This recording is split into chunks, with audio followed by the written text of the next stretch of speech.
지금 사실 이제 파이널이 시작이 된 거예요. 파이널이 시작이 돼서 지금 일단은 과제 같은 경우는 지금 선생님이 파이널 과제라고 이름을 붙여서 좀 이제 영역별로 중요하다고 생각되는 거 뭐 독서는 다 넣었고요. 그렇게 해서 하나씩 좀 따라 올라갈 거거든. 그래서 과제하고 그다음에 이제 수업 때는 좀 가능성이 좀 높거나 수능 출제 요소가 될 수 있을 만한 애들도 같이 설명하기 위해서 선생님이 수업 시간에는 미리 예습 테스트를 앞에다 깔고 이제 문제를 풀어보고 갈 거야. 그래서 만약에 과제에 있던 걸 선생님이 수업 때 진행을 하게 되면 예습 테스트 없이 바로 들어가게 되겠죠. 그렇게 해서 하나씩 보시면 되는데 지금 현소 9하고 10하고 11까지 있는데 11은 사실 조금 이제 난이도도 그렇고 출제 가능성이 높다라고 생각되어지지는 않고요. 지금 오늘 하는 이상하게 9번부터 11번까지가 다 새 얘기야. 다 새 얘기인데 9번하고 10번 같은 경우는 조금 이제 출제 가능성이 높다고 선생님이 생각이 됩니다. 자, 볼게요.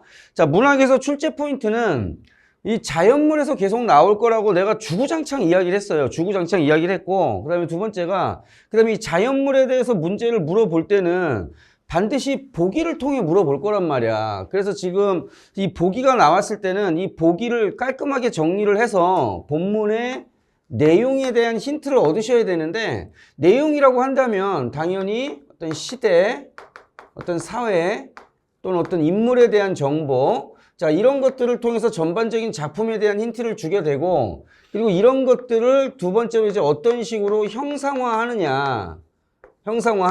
그래서 이 힌트가 1번에서 끝나는 경우도 있고, 2번까지 가면 뭐 아주 완벽한 힌트가 되겠죠. 그래서 본문을 한번 보기를 좀 보면, 바람직한 사회에 대한 자신의 신념을 지키기 위해 노력하는 어떤 사람들이 있어. 그죠? 그러니까 이 사람은 자기가 생각하는 바람직한 사회, 뭐 당연히 어떤 뭐 정의나 아니 뭐 분배가 제대로 된다거나 뭐 이런 사회가 되겠지.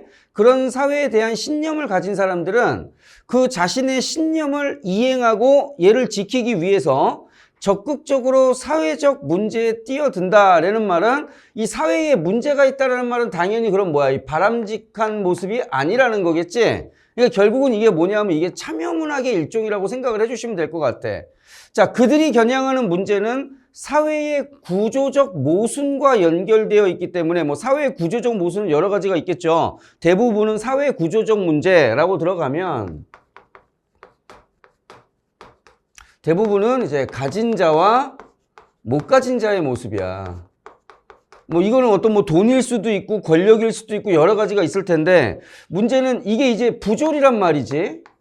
부조리라는 말은 우리 통성으로 인정할 수 없는 거. 그러면 이제 얘네들이 여기서 부정적인 애들일 텐데 그럼 당연히 이 사람들이 여기에 저항을 하면 이거는 뭐 권력이든 뭐든 똑같아요. 그죠? 그럼 이 사람이 여기다 할 수 있는 건 뭘로? 위력이겠지, 그지? 자신이 가진 힘. 그래서 대체적으로 얘는 뭐로 형성화돼? 폭력적인 그 어떤 걸로 형성화가 될 거란 소리야. 그래서 사회 구조적인 문제를 다루고 있기 때문에 누구에게? 기득권을 가진 집단층과의 충돌이 불가피하게 되고 그 과정에서 그들은 감옥에 갇혀 자유를 박탈당하는 방식의 사회적 폭력. 그지? 그러니까 지금 이 본문의 어떤 구성으로 내용이 전개될 건지 지금 거의 다 나와 있단 말이야. 자, 그 과정에서 그들은 사회적 폭력을 겪기도 하고 이 작품은 자유의 박탈로 인해 존재의 의의를 상실한 자, 첫 번째는 누구? 당사자 뿐만 아니라 당사자의 뭐 남편 또는 아빠의 부재니까 남편과 아빠의 부재니까 이건 아내의 이야기인 것 같고 이거는 아들이나 딸의 이야기인 것 같네. 그래서 남은 가족들이 겪을 수밖에 없는 어려움의 모습을 그리고 있다. 특히 작품에서 주인공인 그녀가 겪고 있는 눈꺼풀의 경련이라고 나오는데 자, 그럼 여기서 눈꺼풀의 경련은 사실 이건 뭐냐면 어떤 신체적인 아픔이나 어떤 장애까지는 아니지만 예를 들어서요. 신체적인 아픔이나 장애가 드러나게 되면 이건 대부분 그 인물이 겪고 있는 어떤 갈등이나 시련이나 그 인물의 상처, 아픔이 얘가 이걸로 형상화된 거라고 보시면 되겠지. 그러니까 지금 이 작품에서 문제 나온다면 선생님 너무 뻔하게 당연히 이거 물어보겠죠. 요거 빼고 물어볼 수 있는 게 작품에서 주인공인 그녀가 남편이 부재한 상황에서 느끼는 불안과 관련해서 해석될 수 있고 이걸 확장시키면 현대인의 삶으로 확장될 수 있는데 그게 뭔지 찾아 써라. 그죠? 요거 찾아 쓰란 문제 너무 당연히 나올 수가 있잖아. 그리고 소설의 주제라는 건 내가 항상 얘기했듯이 봐. 아주 특정적이고 구체적인, 뭐 예를 들면 그녀의 이야기를 보여줘서 자, 그녀를 어떤 상황에 던져 놓는다. 그죠? 그럼 여기서 어떤 상황이라는 거는 사회의 구조적 모순에 저항하다가 기득권층에 의해 감옥이라는 폭력에 노출된 남편. 그죠? 그 상황이겠지, 그지? 자, 그거에 대해서 지금 이 여자가 뭘 보이고 있냐면 눈꺼풀에 경련을 보이고 있거든, 그지? 그러면 이거 자체가 요걸 이제 우리가 확장시켰을 때 단순하게 그녀의 문제가 아니라 자, 보기에서도 얘기했잖아.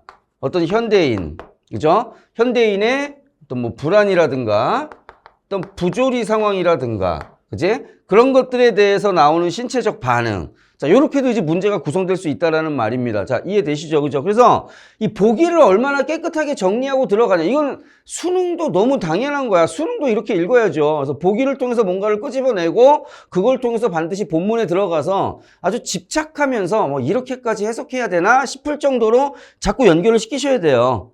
이 훈련이 과정이 필요한 거지. 자, 그래서 일단 소설에서 선생님이 얘기했던 거 첫 번째 장면. 자, 시간하고 공간 유념해 보셔야 되고요. 특히 현대소설은 뭐가 중요하다? 시간. 자, 배경도 일종의 묘사 위주로 나가게 되면 얘도 일종의 뭐로 처리가 된다? 자연물 처리가 되기 때문에 현재 인물이 겪고 있는 상황 또는 그 상황에 대한 인물의 심리, 자, 이런 것들이 어떻게 암시되고 있을 거다. 자, 그 다음에 무엇에 대해 관심이 있느냐? 또는 누구에게 관심이 있느냐? 지금 여기서는 인물이 누구야? 여인이잖아. 그죠? 여자잖아. 여자. 아내잖아요. 그죠? 이 여인이니까 당연히 남편 또는 남편의 투옥. 그 투옥된 후에 남은 가족들의 삶. 이런 것들이 이제 관심사가 될 거고요. 시점은 들어가 보셔야 되겠죠? 자, 시점은 나랑 같이 한 번씩 찾아볼 거고, 직접 제시, 간접 제시가 얼마나 있는지 같이 좀 보도록 하겠습니다. 지금 이 정도 보기면 문제 내기도 너무 좋고요. 그 다음에 너무 깔끔해. 그래서 선생님이 볼 때는 지금 여기서 물어볼 수 있을 만한 건 첫 번째, 방울세를 좀 더 이제 복잡한 보기를 통해 방울세, 얘도 방울세라는 건 어떤 의미가 있을 거 아닙니까? 단순하게 그냥 세가 나온 건 아닐 거 아니야. 그 다음에 두 번째는 경련. 그죠? 자, 이게 이제 이 소설의 출제 포인트가 될 거다, 무조건. 자, 그렇게 보시면 될 것 같습니다. 자, 그렇게 볼 때면 사실 얘가 수능이 나온다고 해도 비슷한 방식으로 접근할 수밖에 없겠죠. 자, 볼게. 자, 그러면 지금 여기 선생님이 정리해놨듯이 아까 보기를 통해 보니까 눈꺼풀의 경련이라는 건 남편의 부재. 그럼 남편의 부재 상황에서 이 여자가 겪는 어떤 불안.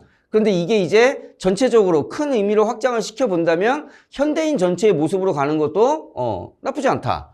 자, 볼게. 황록색의 그늘로 덮여있는 먼 산을 바라보다가 그녀는 문득 오른쪽 눈꺼풀이 떨리는 것을 느꼈고 떨림은 이내 수초 간격으로 일정하게 반복되었고 그녀의 오른쪽 시야에 잡히는 산과 나무와 색색으로 치장된 간이 매점들도 따라서 순간적인 경련을 일으키는 것처럼 보였다. 자, 지금 보니까 여기까지 보니까 일단은 시점은 자, 그녀는 문득 무엇을 느꼈다라고 나오잖아, 그지? 자, 그럼 얘는 일단 시점이 뭐예요?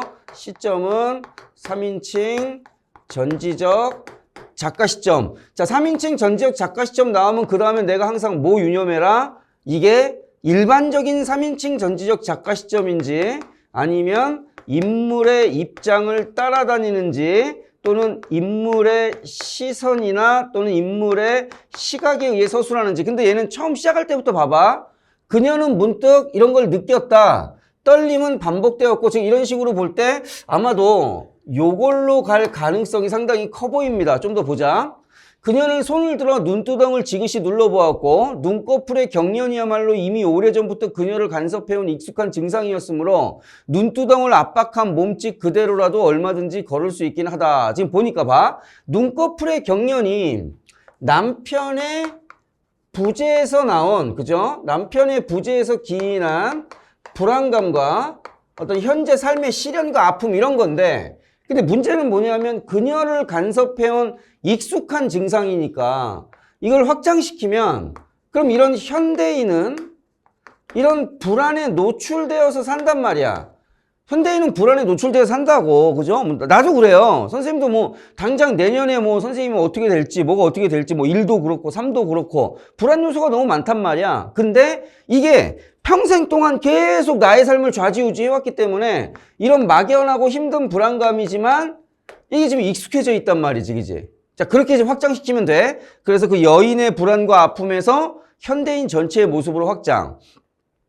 자, 기다린 낭하를 하염없이 걸었다는, 낭하는 어떤 복도 같은 겁니다. 자, 긴 낭하를, 복도를 하염없이 건 느낌이 있었대. 그때도 양쪽에 흰 벽과 침묵하는 천장, 흰 벽과 천장. 아주 고요하고 조용하고 뭔가 정막스러운, 그죠? 그러니까 지금 아까 남편이 어디 있다고? 교도소, 감옥에 있다 그랬잖아. 감옥의 모습인 것 같아요. 경련을 일으켰고, 그녀의 손은 눈두덩을, 자, 봐. 흰 벽과 천장이 경련을 일으켰다는 말은 실제 얘가 움직인 게 아니라 이 여자의 눈에서 경련이 나면서 외부 사물들이 떨리는 듯한 느낌이 있다고 했잖아. 지금 그 얘기인 것 같습니다. 그러나 면회실로 들어가는 도중에 낭하 따윈 없었다. 아, 맞네. 남편 감옥소 들어가는 거 맞고요. 지금 여기에 낭하 따윈 없었다라는 말이니까 이런 느낌을 받았다라는 거지 실제 이런 공간은 없었다. 몇 개의 철문과 단호한 고정된 눈초리들을 거쳤을 뿐이다. 남편은, 자, 그러면서 지금 뭐가 나와? 남편의 외양의 묘사가 나오죠. 그죠? 남편의 외양의 묘사가 나왔다라는 말은 그 인물의 현재 상황이나 또는 그 인물의 심리, 자, 이런 것들이 어떻게 될 거다? 암시될 거다. 당연히 외양 묘사니까 간접 제시가 되겠지? 자, 반팔수 밑으로 희디 흰 팔뚝이 선명하게 도드라져 보였고, 네모 반듯한 공간 안에서 그들은 확실히 둘로 갈라져서 뭐 단절된 모습이네.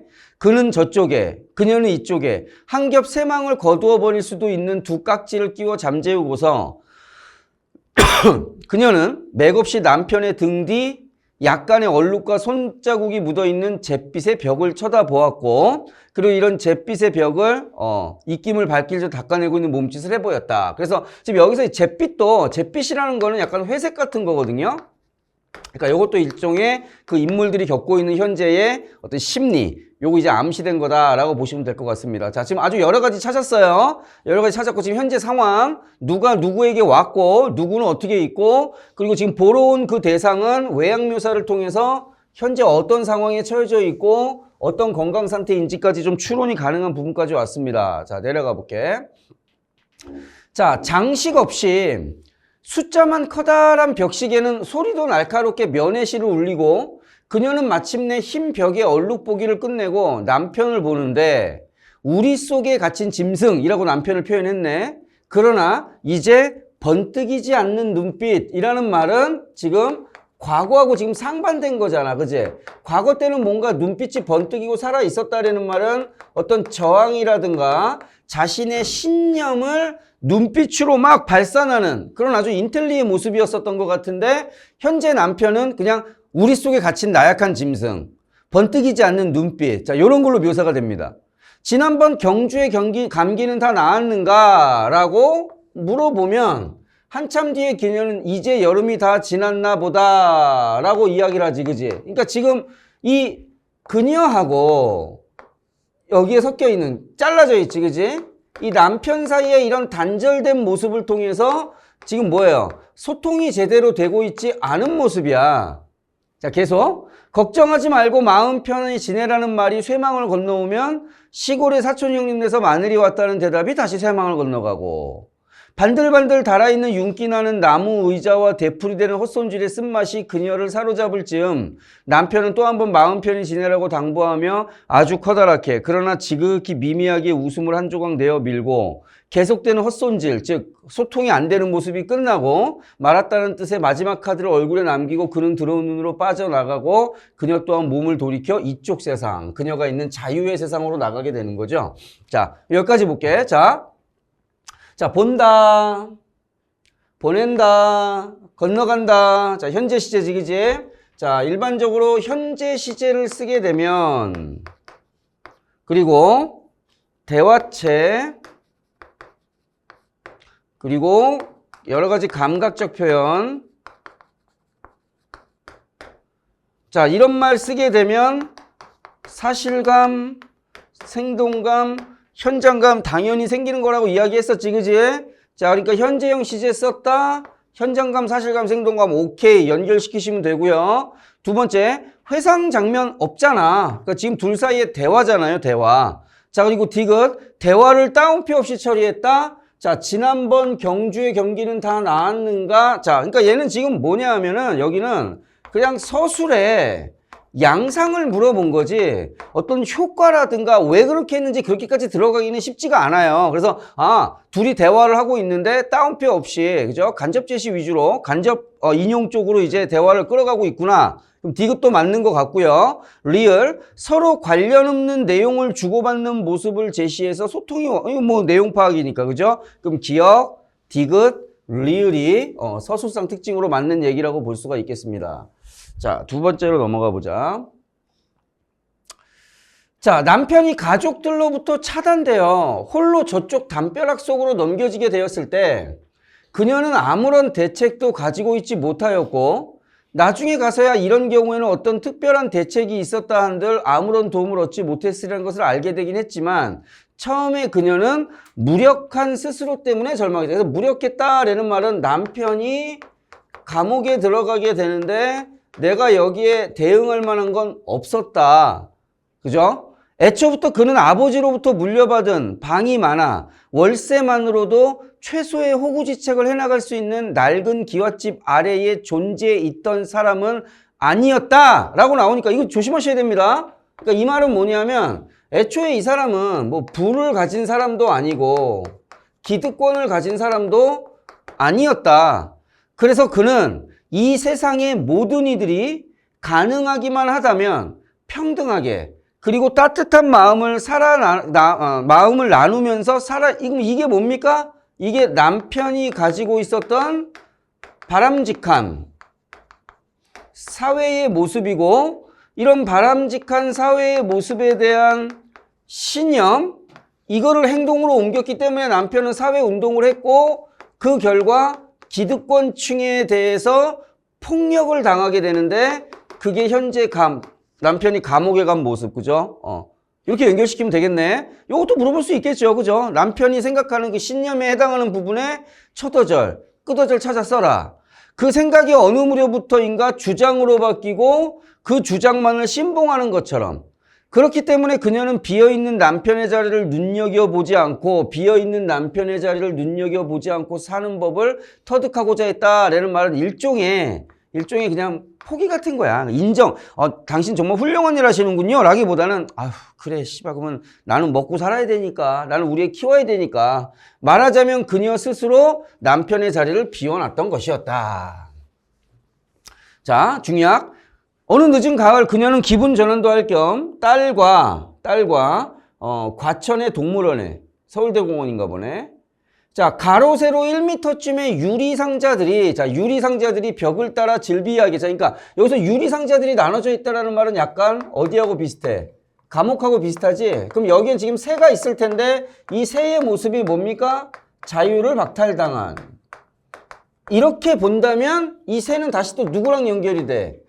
어떤 폭력적인 상황으로 인해 감옥에 들어가게 된 남편의 상황하고 유사하잖아. 그지? 그래서 내가 아까 처음에 가장 중요한 출제 포인트 두 가지. 첫 번째, 그녀의 내면의 심리가 또는 내면의 불안과 고통이 신체적 작용으로 드러나는 부분 찾는 거. 그리고 지금 두 번째가 여기 나오는 새의 의미잖아. 제목이 새니까. 그럼 여기서 남편은 어떤 그런 삶에 바람직한 삶에 대한 신념 때문에 어떤 행동을 했고 그것 때문에 감옥에 가게 되었다라면 그 남편의 모습과 유사한 자연물 당연히 새겠죠. 계속 가보자. 썩 좋지 않은 냄새를 풍겨주었고 썩 좋지 않은 냄새가 나고 그리고 새들의 오물이나 잠겨있는 실내 공기 탓이겠지만 냄새만으로도 이쪽 세상과 저쪽의 바깥 세상을 확연하게 구분짓게 했고 그때 문득 그녀는 남편을 생각을 했는데 이 남편을 생각한 게 자 이렇게 봐야 돼. 여기에 있는 냄새 때문에 남편을 생각한 거야. 유리상자 자체가 아니라 유리상자의 냄새 때문에 남편을 생각을 했고 특히 이런 류의 퀴퀴한 냄새는 언제나 남편을 떠오르겠다. 맞지? 그치? 이거 조심하셔야 돼요. 그래서 악취가 풍겨오는 한은 어쩔 수 없노라. 그럼 여기서 말하는 이 악취라는 건, 자, 여기서 말하는 악취라는 건 지금 사실 현실적으로 볼 때는 추한 냄새지, 그지? 추한 냄새인데 이게 남편의 신념과 연관해서 본다면 기득권층의 어떤 이런 부조리겠지? 그죠? 그 남편은 아마 말 맞다나 계속 이런 말 했었나 봐. 악취가 풍겨. 악취를 없애야 돼. 라는 말을 계속 했었을 것 같고. 그래서 이 여자는 지금 이 동물원에 왔을 때 처음에 느낀 게 아우 냄새. 냄새? 아 우리 남편. 이렇게 해서 연상이 되고 있는 거란 말이야 지금. 그래서 그는 이 세상에 썩고 있는 쓰레기들, 막혀있는 시궁창. 자 예를 들면 분배가 제대로 이루어지지 않고 기득권층이 존재를 하는 이런 부조리를 없애기 전까지는 아니 나는 뭐 남편이고 가장이고 난 그런 거 몰라. 난 사회운동 할 테야. 이렇게 이제 연결이 되는 거죠. 그죠? 자, 그래서 지금 여기 봤듯이 유리상자에서 나는 악취를 통해 남편이 연상이 되고 그래서 남편이 한 말이 떠오르고 이게 남편의 신념인 거고 그래서 남편은 이걸 어디로? 행동으로 옮긴 사회운동을 하게 되고 그래서 남편은 감옥에 들어가게 된다. 그녀는 이제 조리원 안에서 아무런 냄새도 맡지 못해. 자, 이 부분 되게 중요한데 봐. 이제 조리원 안에서 아무런 냄새도 맡지 못한다라는 말은 사실은 그런 거야. 어떤 공간에 처음 들어갔을 때 어떤 냄새가 나면 처음에는 아유 뭐야 이거. 근데 거기서 10분, 20분 지나면 어떻게 돼? 그 냄새에 계속 노출돼 있으면 그게 익숙해서 무감각해진단 말이야. 그럼 여기서 말하는 이 그녀도 일반 다른 누구하고 똑같은 거야. 그냥 사는 현대인입니다. 그죠? 불안감을 가지고 당연한 거를 갖고 산다고 생각하고 사는 현대인. 부정적이고 부조리한 모습을 봐도 아니 뭐 그냥 익숙해져서 그냥 사는 현대인. 잠깐 사이에 후각은 마비되고 언제 냄새가 났었냐는 듯이 코는 말짱하게 킁킁거리던 짓도 멈추었고 내맡겨지고 길들여진 익숙한 자들 이게 뭐야? 현대인이지. 여기에 못 견딜 일이라고는 없었다. 누구하고 다르게? 남편하고 다르게. 남편은 그걸 못 견딘다고 생각하고 계속 어떻게 얘기했어? 치워야 된다라고 얘기했잖아. 그처럼 많은 새가 있었지만 어느 곳에서도 새소리는 들려오지 않았고 자, 새가 있으면 새소리가 있어야 되는데 지금 이게 없단 말이야. 박제되어 있는 듯한 동공과 차가운 발뿌리만이 일렬횡대로 질비하게 늘어서 있을 뿐이지. 죽은 나뭇가지 위에 동그만이 얹혀져서 참새, 콩새, 종달새들이 유리벽 바깥의 인간들을 노려봐 전깃줄에서 때로는 미풍의 보리밭 이랑에서 정답게 울어주던 바깥 세상의 새들과는 전혀 닮지 않은 것처럼 보임은 무거운 침묵. 고동의 둥치를 잘라 시멘트로 탄탄하게 붙박아 놓은 가지마다 이파리 하나 매달리지 않았다. 왜? 다 가짜니까. 새들은 두툼한 가지 끝에서 미동도 하지 않고 있다가 벼란간 후두둑 날아올라 다른 가지로 가지만 그리고 부동의 자세를 계속 유지하죠. 아이들은 유리벽에 매달려 새를 유혹하기도 하고 좀 울어보라고 진짜 새처럼 해보라고 하고 새의 울음을 억지로 만들어내기도 했다. 라는 말은 지금 다시 자 지금 보니까 새장 속에 있는 새는 울음을 울어야 되는데 이게 없단 말이야. 왜? 자유가 없으니까요. 그죠? 또한 감옥에 있는 남편은 자신이 원하는 바람직한 신념을 통해 살아야 되는데 지금은 그럴 수가 없단 말이지. 되니까 그죠? 바로 연결되죠? 자 그래서 계속 조리원의 중간쯤 지났을 때 그녀는 방울새를 만났고 방울새 자 제목이지. 자, 불이나 깃털의 색깔로 방울새를 아는. 그러니까 이거 제목이 방울새이기 때문에 사실 방울새를 노골적으로 물어볼 가능성이 높지는 않아요. 연관해서 물어보겠지. 물론 아니었다. 팻말을 통해 잿빛 깃털에 음울한 눈매를 한 그것과 맞부딪히고 나서 그녀는 적잖이 실망을 해. 방울새야, 쪼로롱 방울새야, 노래를 부를 적마다 떠오르곤 했던 그 이슬 같은 느낌의 청명함은 어디에도 없었고 감춰지거나 은유되지 않고 고지곳대로 드러나 있는 사실 속의 새 앞에서 그녀는 잠시 의아해했죠. 그리고 이내 깨달아 노래, 아마도 노래가 사라진 탓이야. 방울 같은 목소리로 목청껏 노래를 부르고 있을 때 그것은 방울새로 불려지고 노래하지 않고 있는 방울새는 단지 잿빛 깃털을 가진 한 마리의 날것에 불과하였다. 야, 저 새가 바로 방울새야. 그래도 그녀는 딸에게 가르쳐 줘야 했어. 가르쳐 줘야 했어. 그 말은 뭐냐면 다시. 자, 원래 방울새는 방울 같은 목소리로 노래를 불러야 되는 게 이게 본질이거든. 그죠? 그런데 노래하지 않고 있는 방울새는 단지 잿빛 깃털이라고 나왔지, 그지? 그럼 아까 여기서 잿빛이 잿빛의 벽을 의미하는 감옥에도 나왔던 색깔이잖아. 그죠? 그러니까 지금 여기서의 방울새는 자유를 빼앗기고 자신의 방울 같은 목소리로 노래를 만들어내지 못하는, 그래서 얘는 사실은 본질을 시행하고 있지 않기 때문에 얘는 방울새라고 불려질 수 없다라는 생각을 가진 것 같아. 하지만 구체적인 외형적으로는 얘는 방울새가 맞잖아. 그러니까 딸에게 알려주는 거야. 야, 얘야, 저 새가 방울새란다. 그래서 한 소절 한 소절을 따라 부르게 하면서 노래를 가르쳐 주었듯이 간밤에 고 방울이 어디서 따왔나, 쪼로롱 고방울 어디서 따왔니, 글쎄 어디서 따왔을까, 방울이 어디에 있었는가를 경주는 물었고 그녀는 방울이 있었음직한 곳을 찾기 위해 곰곰이 생각해 보곤 했었죠. 그곳은 어디에 있나, 왜 방울을 따라오지 못한 걸까. 두터운 유리벽 안에 갇혀서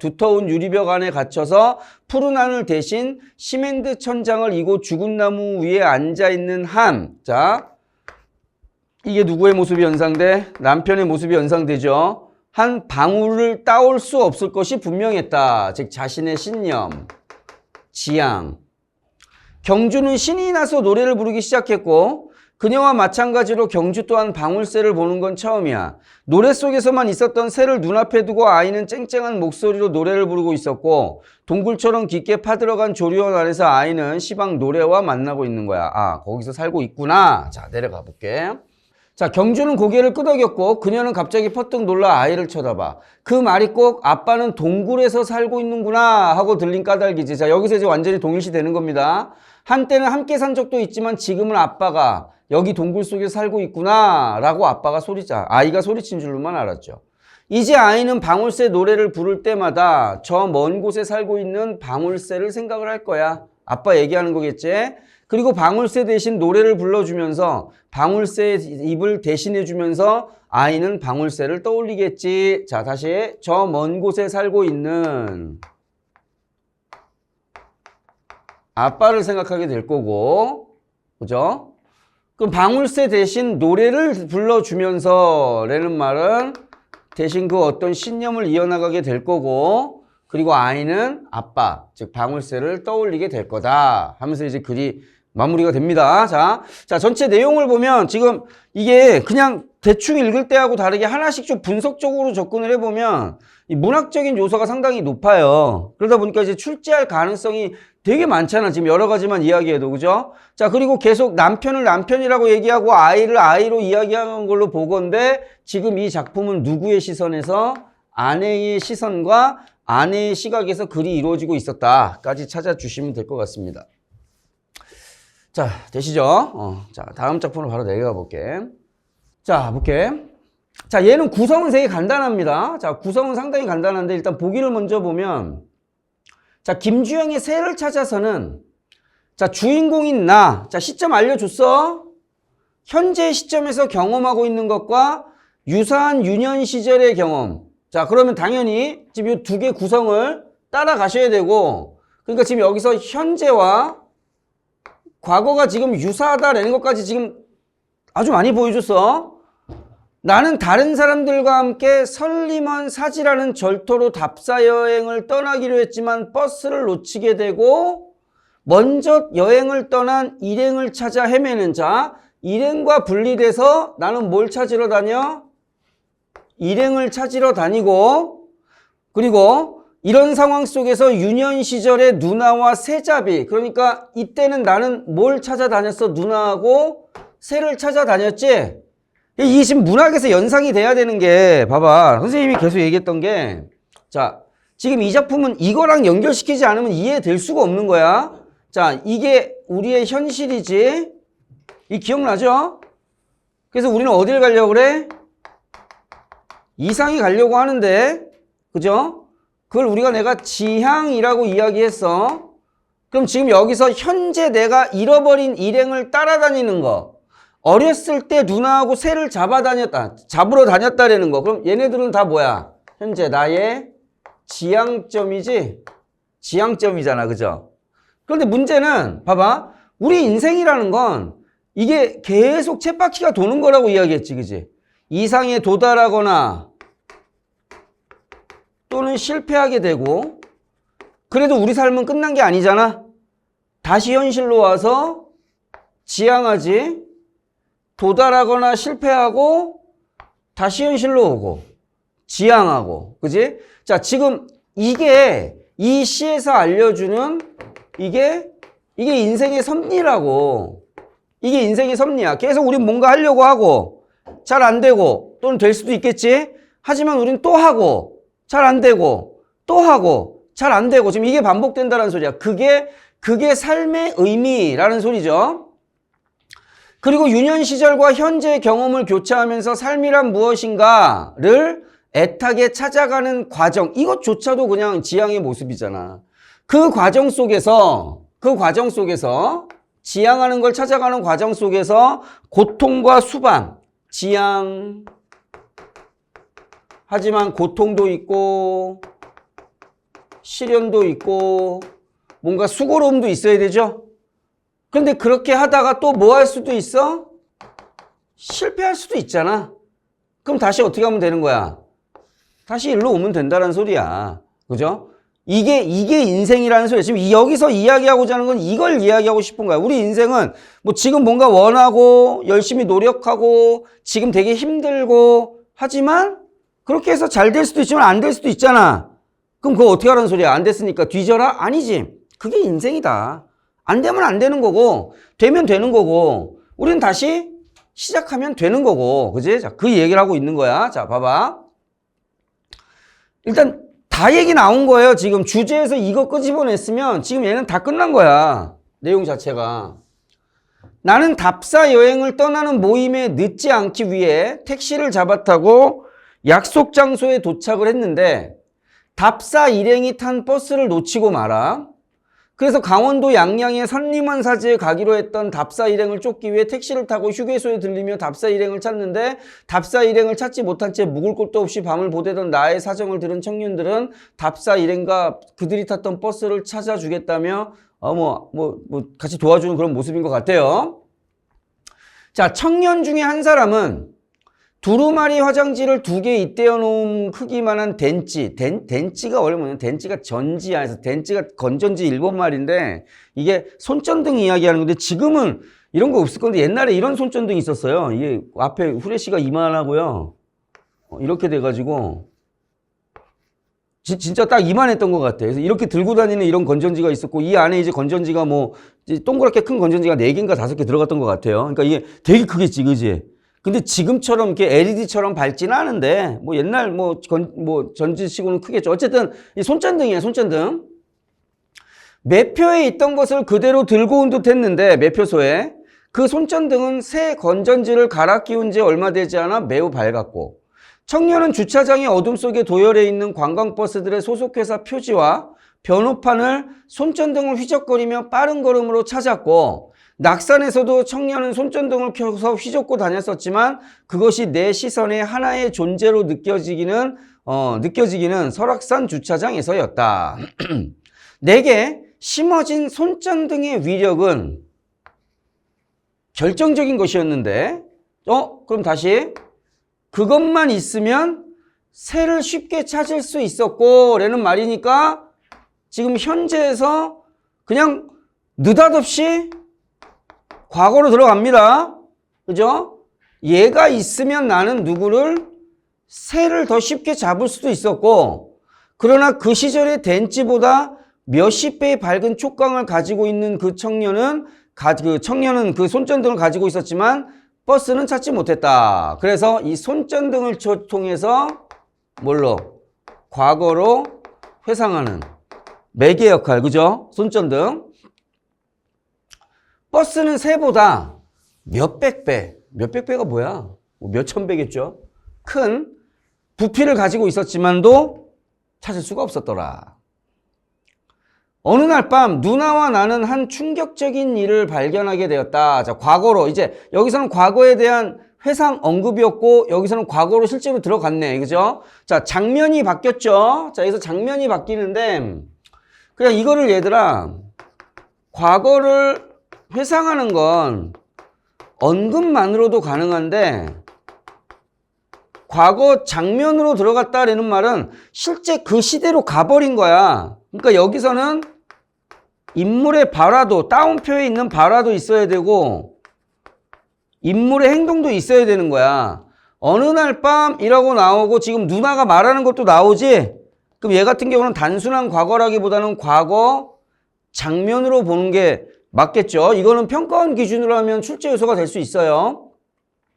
거의 매일이다시피 새 집을 후리러 다녔지만 누나와 나는 언제나 허탕이었고 그날도 역시 댄찌꾼들의 분탕질에 허탕을 치고 새벽에 집으로 돌아오는 길에 집으로 들어서는 순간 나는 그것을 발견했었어. 구태여 댄찌꾼들을 저주하거나 타박할 생각이 없다는 발견이 그거야. 그건 당연했지. 다 댄찌꾼들이 뭐냐면 누나랑 나는 이렇게 막 돌아다니면서 새를 잡으려고 하는데 이 사람들은 엄청 큰 어떤 손전등을 갖고 다녔다란 말이지. 바로 우리 집도 새들이 곧잘 깃을 트는 초가집이었고 우리 집이 초가집인 이상, 자 그럼 봐봐. 이 뭐가 충격적인 일이냐. 우리 집이 초가집인 이상 여느 집처럼 새 집이 있을 것이다. 그러니까 지금 새를 잡으러 졸라 돌아다녔는데 가만히 생각해 보니까 우리 집도 초가집이거든. 그럼 우리 집 초가 처마 밑에 새 집이 있을 거란 말이야. 요게 이형이죠. 요 안쪽에 새 집이 분명히 있을 거란 말이야. 우리 집도 댄찌꾼들의 순례 목표에 포함되어 있어 마땅하다는 결론에 이르렀고 내 생각이 옳았던 것은 그 말을 듣고 난 누나가 우였고 네 말이 맞아. 내가 지금까지 그걸 생각 못했네. 네 말이 맞아. 우리 집에도 새가 있을 거고 그럼 우리는 쉽게 새를 잡을 수 있을 거야.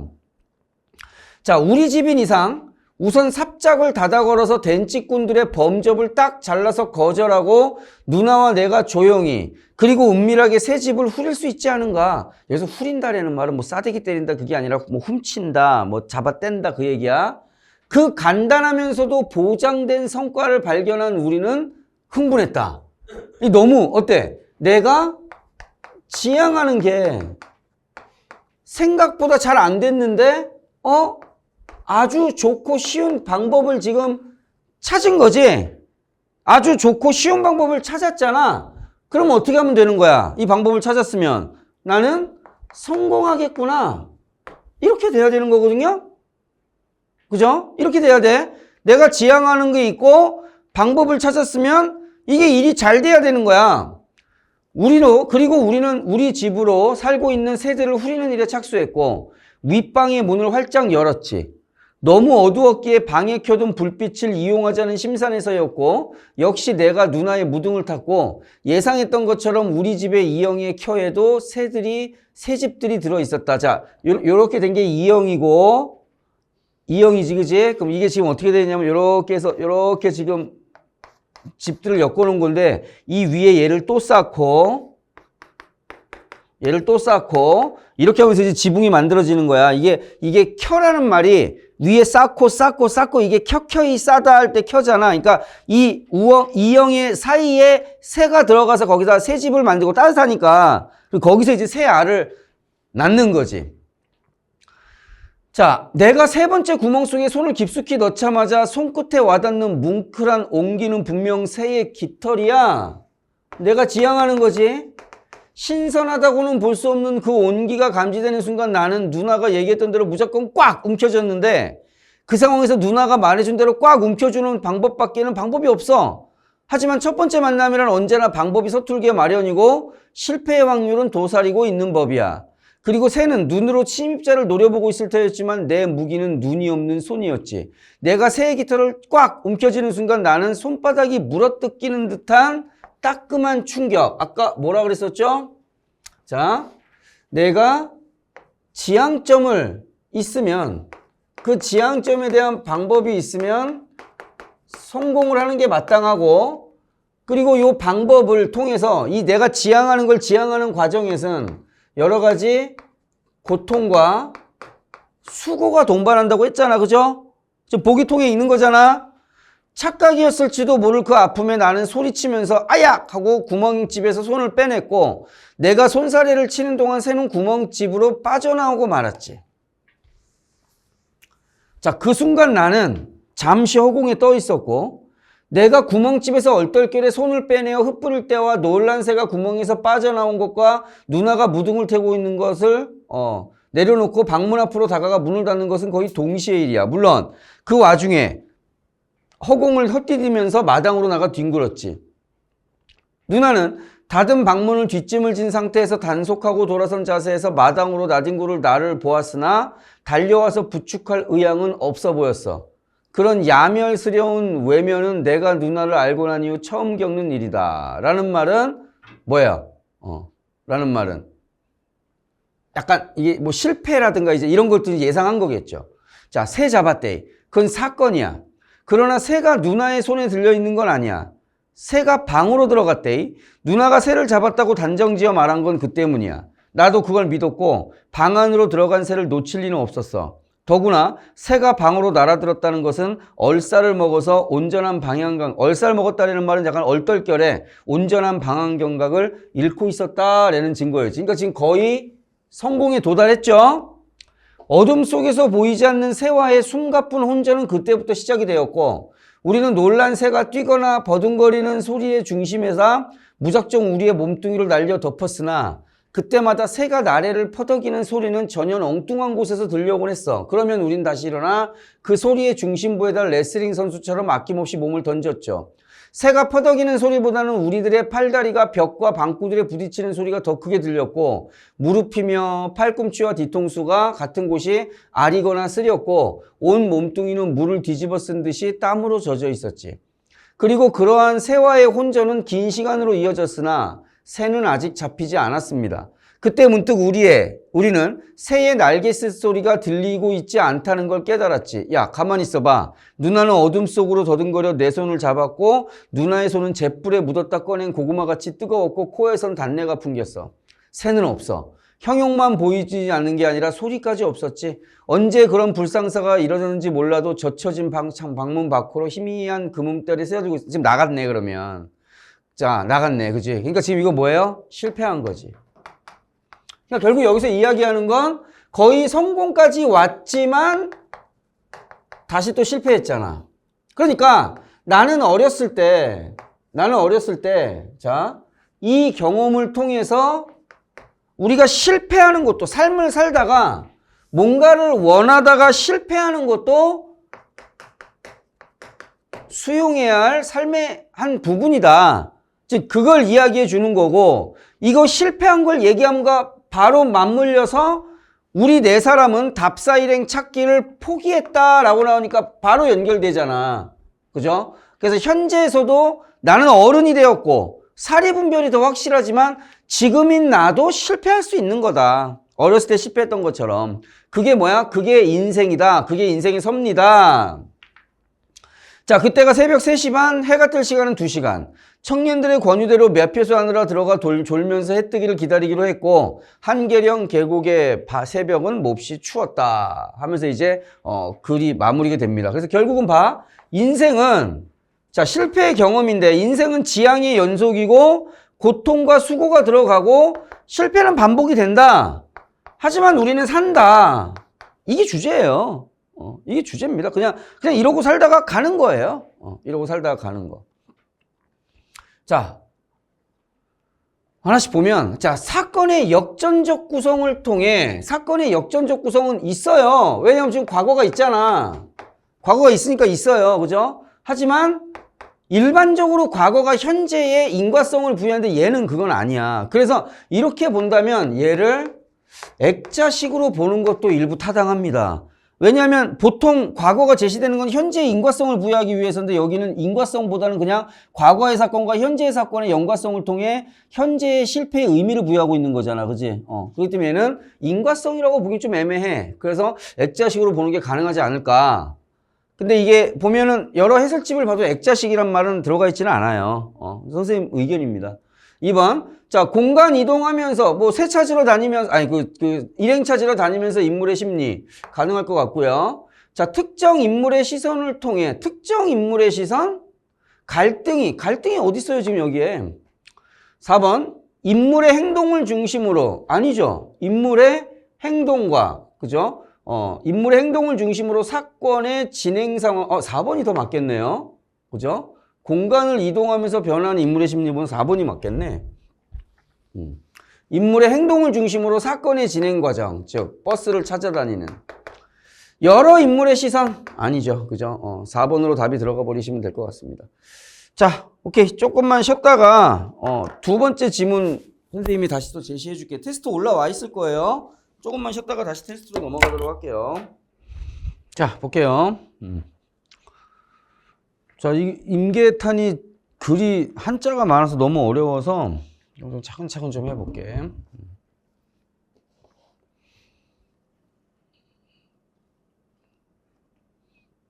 다 못했어요, 나? 일단 넘어가자. 자, 강패로 들어오세요. 강패로 봐야 돼. 문제로, 지문으로 보면 너무 어려울 거야. 자, 지금 여기서 사실은 얘는 이제 논술로만 본다면 출제 가능성이 나쁘진 않아요. 나쁘진 않은데 이게 한자가 너무 많아가지고 이 학생들이 이게 읽기가 좀 쉽지가 않습니다. 그래서 일단 좀 하나씩 좀 같이 보도록 할게. 자, 임계탄이라는 말은 자, 임자년, 개축년에 탄식한다라는 말인데 당연히 이제 문제는 뭐냐면 여러 가지 이제 그 흉년이 들은 데다가 그죠? 조선이 망한 가장 큰 이유가 이제 첫 번째 삼정의 문란이라고 보시면 되는데 뭐 쉽게 말하면 이 세금 때문에 이 세금이 너무 가혹하다 보니까 그죠? 뭐 민심은 물론이고 나라 경제가 이제 다 무너지게 되는 건데 세금이 가혹해서 뭐 나라의 재정이 튼튼하면 상관이 없는데 그게 아니라 지금 중간에 다 빼먹는 새끼들이 문제인 거고요. 중간에 빼먹는 새끼들이 왜 빼먹냐? 당연히 걔가 관리가 될 때 쓴 돈이 있을 거야.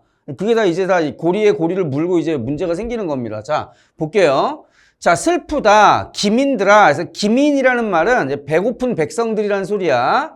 자, 진휼기별 들었느냐? 에서 말하는 진휼이라는 말은 황곡이지, 그지? 그러니까 나라에서 이제 어려울 때 백성들한테 나눠주는 또는 빌려주는 쌀인데 당초에 매혼곡석이라는 말은 아주 좋은, 품질이 좋은 이런 곡식을 주었는데 이런 걸 정비해서 받았는데 진휼청, 진휼을 하는 관리를 담당하는 곳을 진휼청이라고 그래. 여기에 모든 쥐새끼, 즉 여기서 말하는 쥐가 전부 다 이제 탐관오리 또는 어떤 그 비리를 저지르는, 그죠? 비리를 저지르는 그런 존재들이라고 볼 수가 있겠지. 각 창에, 창고에 구멍을 다 뚫고 주야 밤낮으로 드나들면서 섬섬이 다 까먹었어 라는 말은 나라에서 진율곡식을 줬는데 그걸 관리하는 새끼들이 오히려 창고에 걔네들을 넣어놓고 밤낮 걔네들이 다 까먹었다라는 소리야. 자, 그래서 이번에 탄핵 권량은 백성들한테는 좋은 쌀이 나가야 되는데 여기에 뭐가 나간 거야? 공각, 빈 껍질을 나눠준 거야. 그래서 적조, 환곡을 맡은 저 두승아, 너까지 무슨 일로? 자, 두승이라는 말은 쉽게 말하면 그냥 바가지 같은 겁니다. 너들 시장 가면은 뭐 한 돼, 두 돼 이렇게 퍼서 팔잖아, 그지? 그걸 이제 두승, 말, 돼 이렇게 이야기하는 건데 아니 너조차 무슨 일로 공수자가 만든 신철목으로 만들었다라는 말은 이 공수자라는 사람이 장인이야. 그래서 이 장인이 만든 아주 정교하고 아주 정확한 도구로 이렇게 쌀이라든가 조라든가 이런 곡식들을 퍼줘야 되는데 너까지 무슨 일로 이제 이렇게 된 거냐.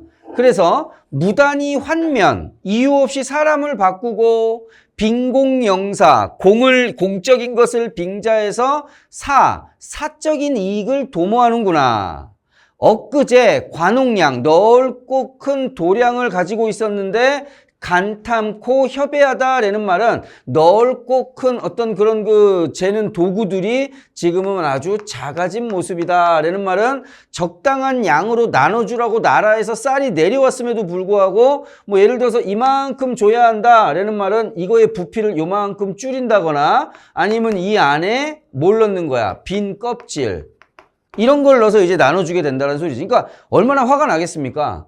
자, 변세는 변세로다. 세상이 말세야. 사람이 거북이 되어서 진창에 들어앉아 모든 쥐를 살펴보니 본성이 쥐의 모습이라 마침내 쥐가 되어서 라는 말은 이 사람이 거북되었다는 말은 얘가 다시 쥐가 됐다라는 말이니까 그게 다시 탐관오리 비리를 저질렀다는 소리야. 이거를 한자 의미 하나하나 다 가지고 완벽하게 해석하려고 하지 말고 어떤 흐름으로 나가는지만 좀 파악하시면 됩니다.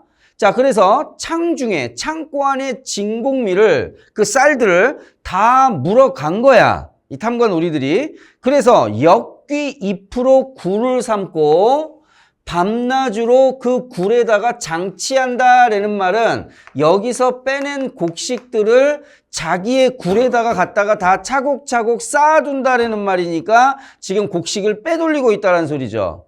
그래서 석서가가 일어난들, 자, 석서가라는 말은 야, 이거 세금이 이렇게 많으면 사는 게 힘들어. 탐관오리가 이렇게 많으면 사람들이 사는 게 힘들어. 그렇게 해서 사람들이 그 노래를 막 불러서 세상을 교화시켰다라는 말인데 석서가가 아무리 많이 사람들이 부른다고 한들 교혈 여부, 굴 속에 남아있는 곡식이 누구에게 갈 수가 있겠느냐. 실갓은 소령감. 자, 실갓을 썼으니까 아주 작은 갓이지. 그러니까 얘가 하급관리란 말이야. 이런 하급관리가 아주 하찮은 하급관리인데도 불구하고 얘가 진나라 왕의 성을 얻었다라는 말은 하급관리인데도 불구하고 권세가 너무 커. 왜냐하면 이제 나라는 여 위에 있고 백성들이 밑에 있으면 여기 밑에 있는 얘네들이 하급관리잖아. 그럼 실제로 여기서 위에서 밑으로 쌀이 온다고 해도 이거를 배분하는 건 하급관리의 문제니까 여기서 썩어버리면 사실 고통받는 건 여기란 말이지. 그래서 얘네들이 실갓은 아주 하급관리인데도 불구하고 권세는 마치 엄청난 황제의 권세를 얻었다더라.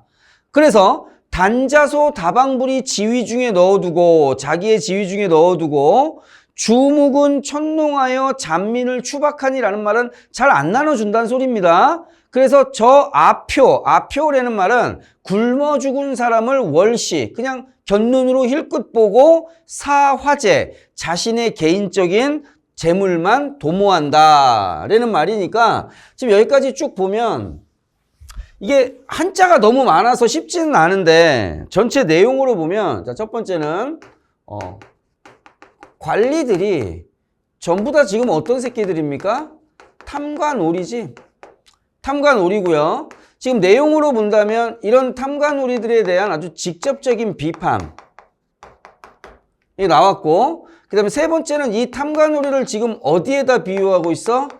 쥐에다가 비유하고 있지, 그지? 그래서 재물을 계속 은닉하고 재물을 계속 쌓아두는 그런 모습 나왔고요.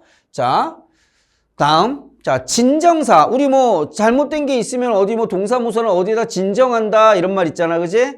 그 진정사를 맑게, 즉 얘를 어떻게 해라? 투명하게 해라. 누가 잘하고 못하는 게 있어서 진정이 들어오면 투명하게 해야 되는 건데 무실존명 끝이 없다. 없는 이의 이름을 올리는 게 끝이 없대.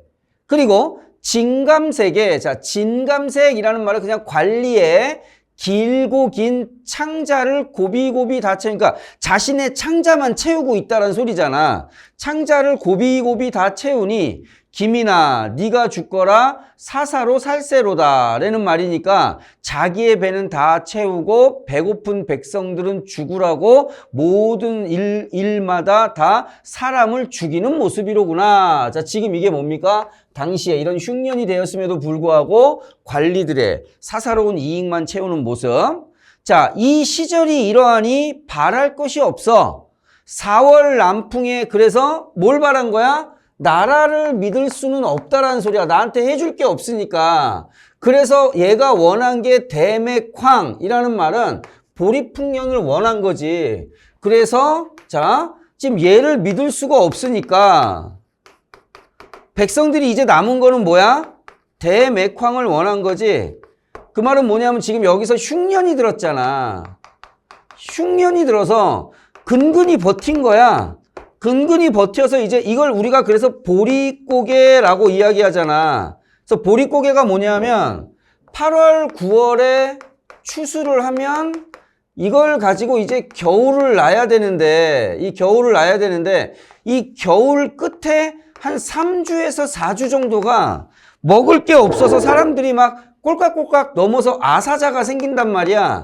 그럼 이걸 딱 넘어가면 이제 그때 3월에 뭐가 나와? 보리가 나온다고. 그래서 3월이 되어서 와 이제 보리 나오면 이제 우리 좀 먹고 살 수 있겠어. 나라는 믿을 수가 없고 보리가 잘 되면 우리 먹고 살 수 있어. 라고 대맥황, 즉 보리 풍년을 바랬는데 황모는 몹쓸 병이라 일시에 두루 퍼진. 이거 지금 역사적으로 실제 사실 이야기하는 거야. 즉 뭐가 생겼어?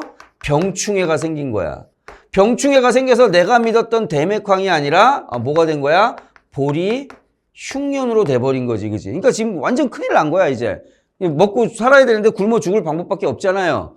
황모는 몹쓸 병이라 일시에 두루 퍼지니 무상하다 시절이여 맥흉 보리 흉년을 또 만나니 수익심 화익열을 과연이다 성운이여라는 말은 이게 뭐 이런 거야. 그러니까 내가 우리나라에서 살고 있는데 아니 우리나라가 우리 정부가 나를 잘 해주지도 않고 내가 굶어 죽는 판국에 지금 나한테 해주는 게 하나도 없단 말이야. 그때 뭐 외국 군대가 들어와서 야 너네 배부르게 만들어줄게 그러면 당연히 우리나라 버리고 어서 오세요 라고 할 거라는 소리라는 거지. 그게 뭐냐 하면 그게 수익심 화국열이야. 이게 당연하다. 지금 상황이라면 이런 지경이 되었다. 인력이 철석인들 사람의 목숨이 아무리 갖춰져 있다고 한들 이러고도 보존하겠느냐. 나라의 운명도 끝이다. 문노라 관인들아 자 불렀지 대화체. 올해 대화체에 들어간 작품들 아주 많다라고 이야기했습니다. 이때가 어느 때냐. 세미환상 각항받자라는 말은 잘 봐. 세미환상이 이자로 내는 쌀인데 이거를 지금 다 받은 거야. 이자까지 다 줬다고. 자 줬는데 구미수라는 말은 너 이자를 줬는데도 불구하고 이 새끼가 야 너 왜 체납했니? 라고 이야기한 거니까 받을 거 다 받아놓고 지금 더 받아버리는 거잖아. 미친놈들이죠. 아무리 식년인들 신호적은 무슨 일이냐. 이 말은 뭐냐면 자, 네 번째. 자, 지금 이렇게 된 상황에서 다시 하나씩 보면 이 관인들의 탓으로 지금 그죠? 이게 전부 관리들의 탓인데 예를 들면 이자까지 다 받아. 당연히 쌀로 받았겠지. 그래 놓고 자 뭐까지 받아? 체납되었다고 쌀을 더 받는 거야. 이자를 다 받아놓고 야 너 안 냈으니까 더 내. 이렇게 한다거나 아니면은 이런 거지. 예를 들어서 뭐 선생님이 이름이 이태경이면 이 집안에 이제 선생님 와이프가 있고 딸이 하나 있고 딸이 하나 더 있단 말이야. 그지? 근데 여기다가 야 너 아들도 있잖아. 야, 너 아들 2명 있네. 이런 식으로 얘를 가짜로 넣어놓는 거야, 장부에. 그렇게 하면 이거에 대한 뭐까지 내야 돼, 내가? 세금까지 내야 되는 거지, 그지?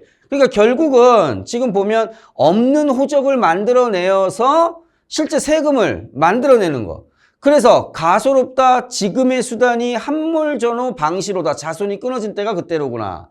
그래서 도탄에 빠진 백성들이 어느 겨를에 눈을 뜨겠느냐라는 말은 지금 집안도 무너지고 그럼 마을이 무너지고 그렇게 되면 결국은 나라가 무너질 텐데 자, 그 말이죠.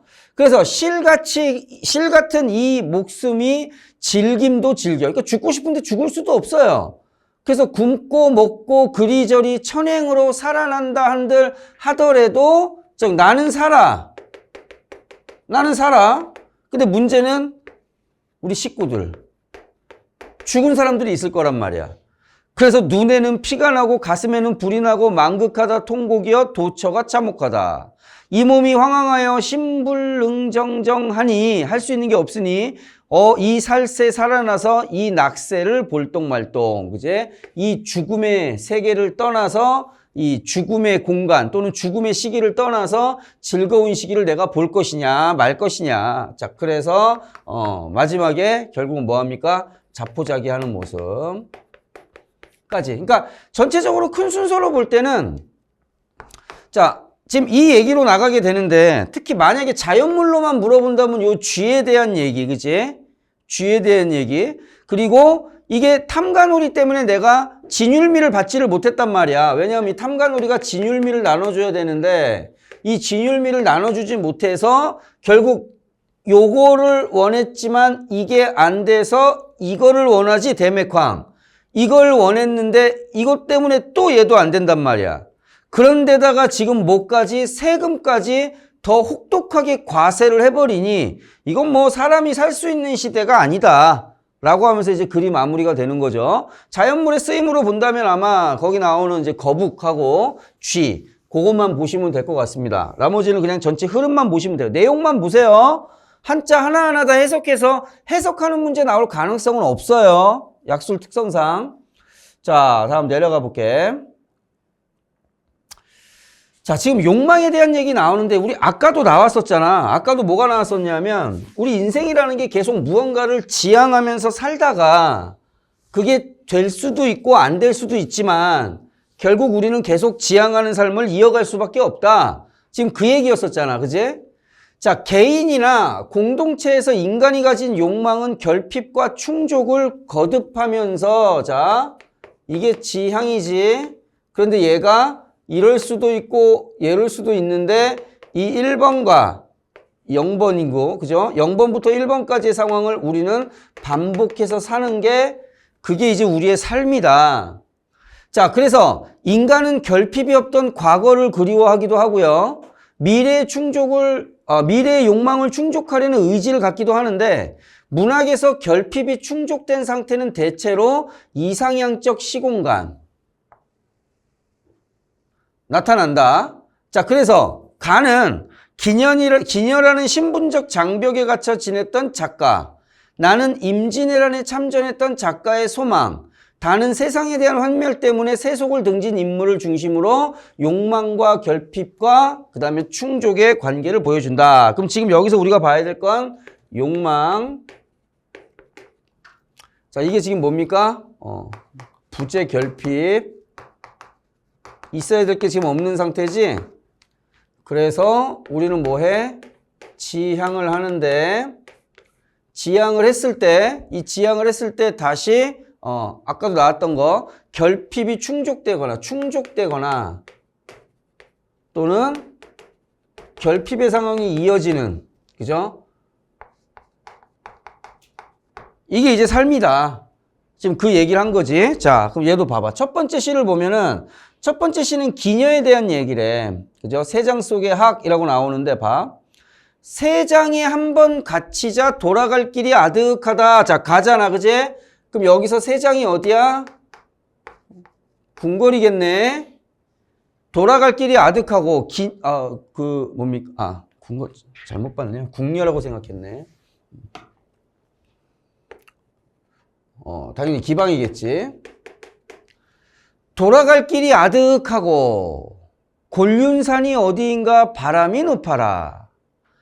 청전에 날이 저물어 창공은 끊어지고 구렁이에 달은 밝은데 꿈길만 고달프다. 즉 곤륜산이 어딘지 모르겠지만 이게 뭐 어떤 자유로운 지향의 공간이라면 아까 뭐라고? 결핍의 충족은 이상적인 시 공간으로 형상화된다라고 했었지.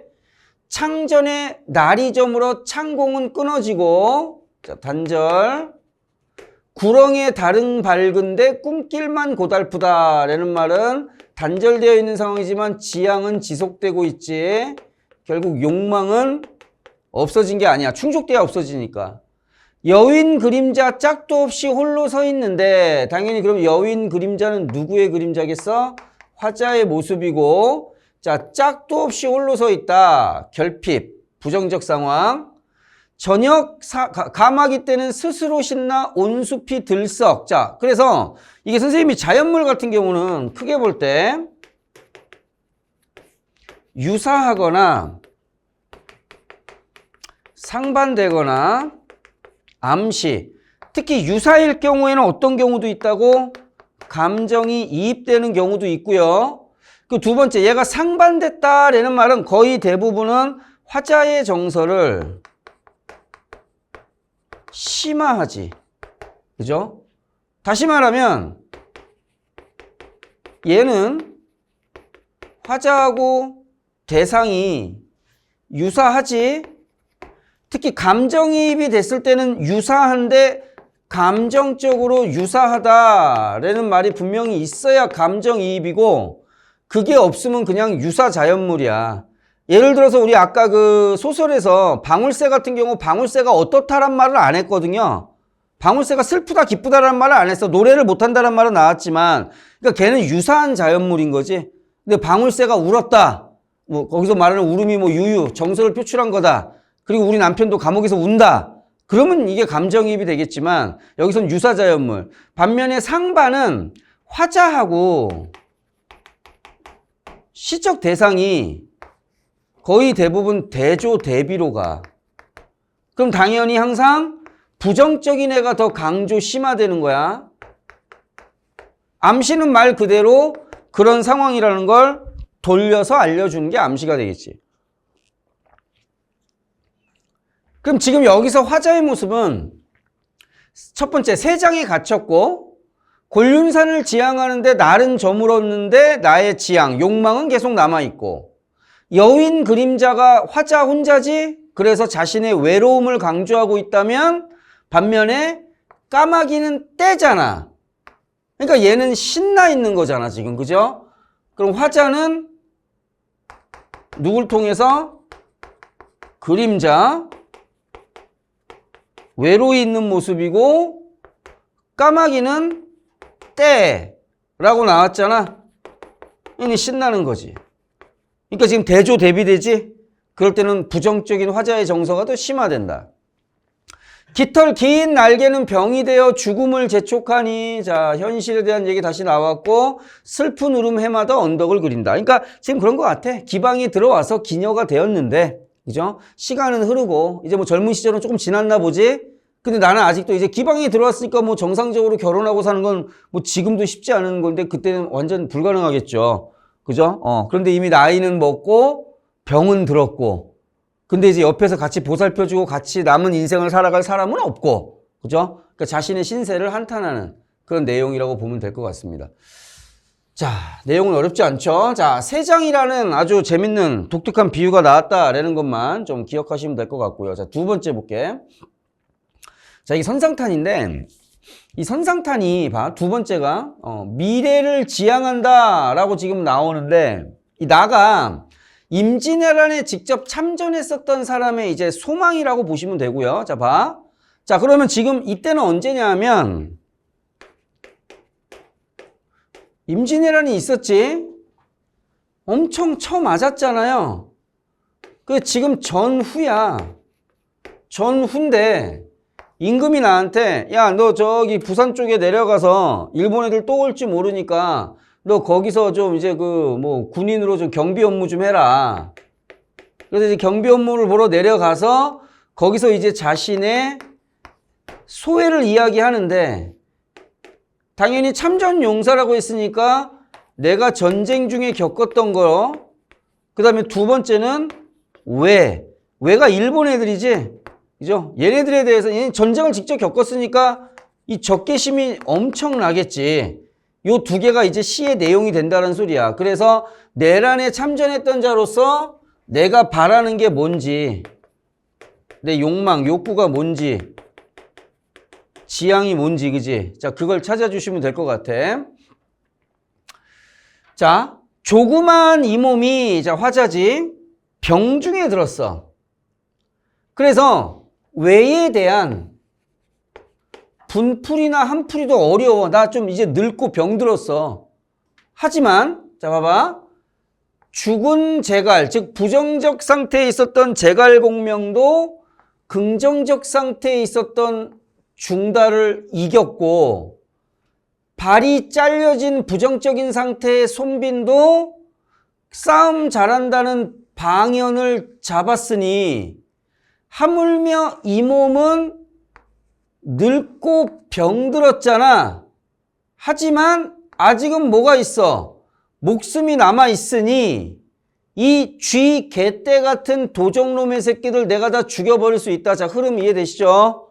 그죠? 저 죽은 재갈도 살아있는 중달, 발이 없는 손빈도 방연, 나는 늙고 병들었지만 나도 1번, 2번처럼 나도 왜한테 그렇게 할 수 있어 라는 말이야. 자, 흐름만 잘 따라오시면 돼요. 자, 그래서 B선에 달려들어 날아갈 듯이 나아가는 저 배에 달려들어 선봉을 거치면 맨 앞을 거치면 9, 10월 서리바람에 내가 낙엽같이 해치리라.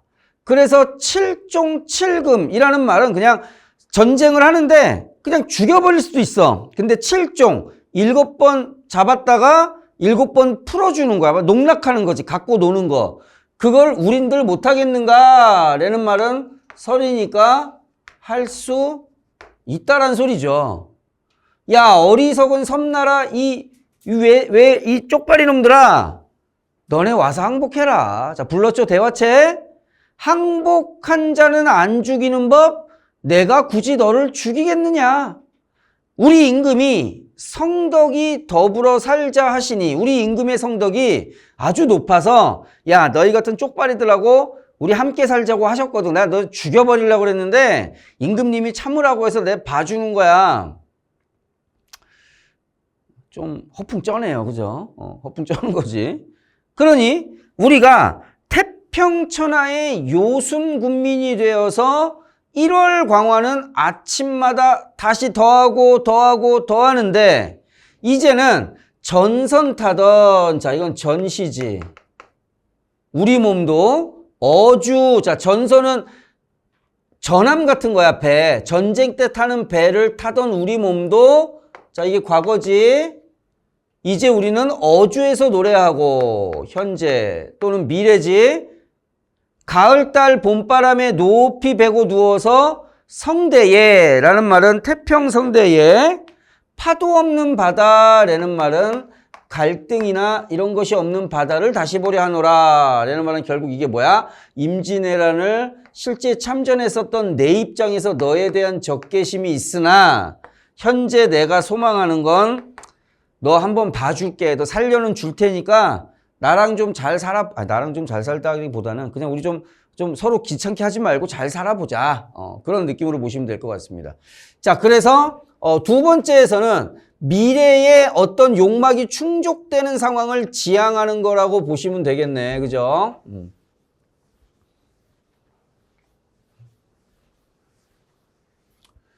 자, 두 번째. 자, 내려가 볼게요. 갈래복합 네 번째로 갑니다. 자, 이 몽초녀 이거 가능성 진짜 높아요. 몽초녀 이거 별표 자기 얼굴만하게 해보세요. 쉬워. 너무 쉽기 때문에 중요한 반면 그냥 이거 뭐 따로 복습도 필요 없을 정도입니다. 그냥 지금만 보시면 돼요. 자, 지금 여기서 몽초녀가 나오는데 일단 봐봐. 자, 몽초녀는 작가가 66세이던 효종 임금이 사부에 대한 예우 차원에서 이게 지금 윤선도입니다. 그를 조정의 높은 벼슬에 임명하자 고관 대신들이 탄핵시킨 거야.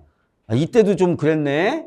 그래서 윤선도 개인으로서는 임금을 가까이에서 모실 수 있는 곳에 나아가긴 했지만 다른 대신들은 임금의 사부라는 인연으로 버스를 내린 게 공정하지 않다. 그래서 이게 윤선도가요, 이게 그냥 뭐 예를 들어서 뭐 살기가 좀 어렵고 뭐 이러면 상관이 없는데 개부자야. 윤선도가 당시에 조선에서 5손가락 안에 드는 개부자였다고. 그러니까 안 해도 돼. 근데 계속 얘가 나 귀찮아 안 할래요 하고 나오면 왕이죠. 저 사부님 한 번만 뭐 계속 불러대는 거. 그러니까 조정에서는 계속 말이 엄청 많았죠. 윤선도 왜 부르냐. 그래서 또 왕은 또 계속 부른 거야, 효종이. 따라서 이 작품은 자연에 응거하다가 17년 만에 속세로 왔지만 시기와 헐뜯음으로 그를 맞이하는 세상이라고 했지만 당시에 뭐 일부 신하들이었겠지. 그죠? 그리고 현실로 돌아와서 받은 실망과 좌절감을 자, 우의적으로 형상화했다라고 나오는데, 자, 우의적 표현이 뭐냐면 간접적으로 돌려서 우회적으로. 그래서 이게 선생님이 우화라는 말 많이 썼고요. 이번에 우의적 표현하고 우화가 본격적으로 나온 게 화왕가 있지. 이거 시험 문제 100%입니다, 이거. 이건 뭐, 지금 나는 얘가 가능성이 높다 그랬잖아. 아까 선상탄 할 때. 그리고 얘도 가능성이 높다라고 했잖아. 얘는 100%입니다. 이건 가능성이 아니라 100%예요. 선생님, 근거가 있어서 얘기하는 거니까 잘 집어넣으시고. 자, 100%예요, 얘는. 그래서 우화가 본격적으로 접목된 거. 자, 볼게.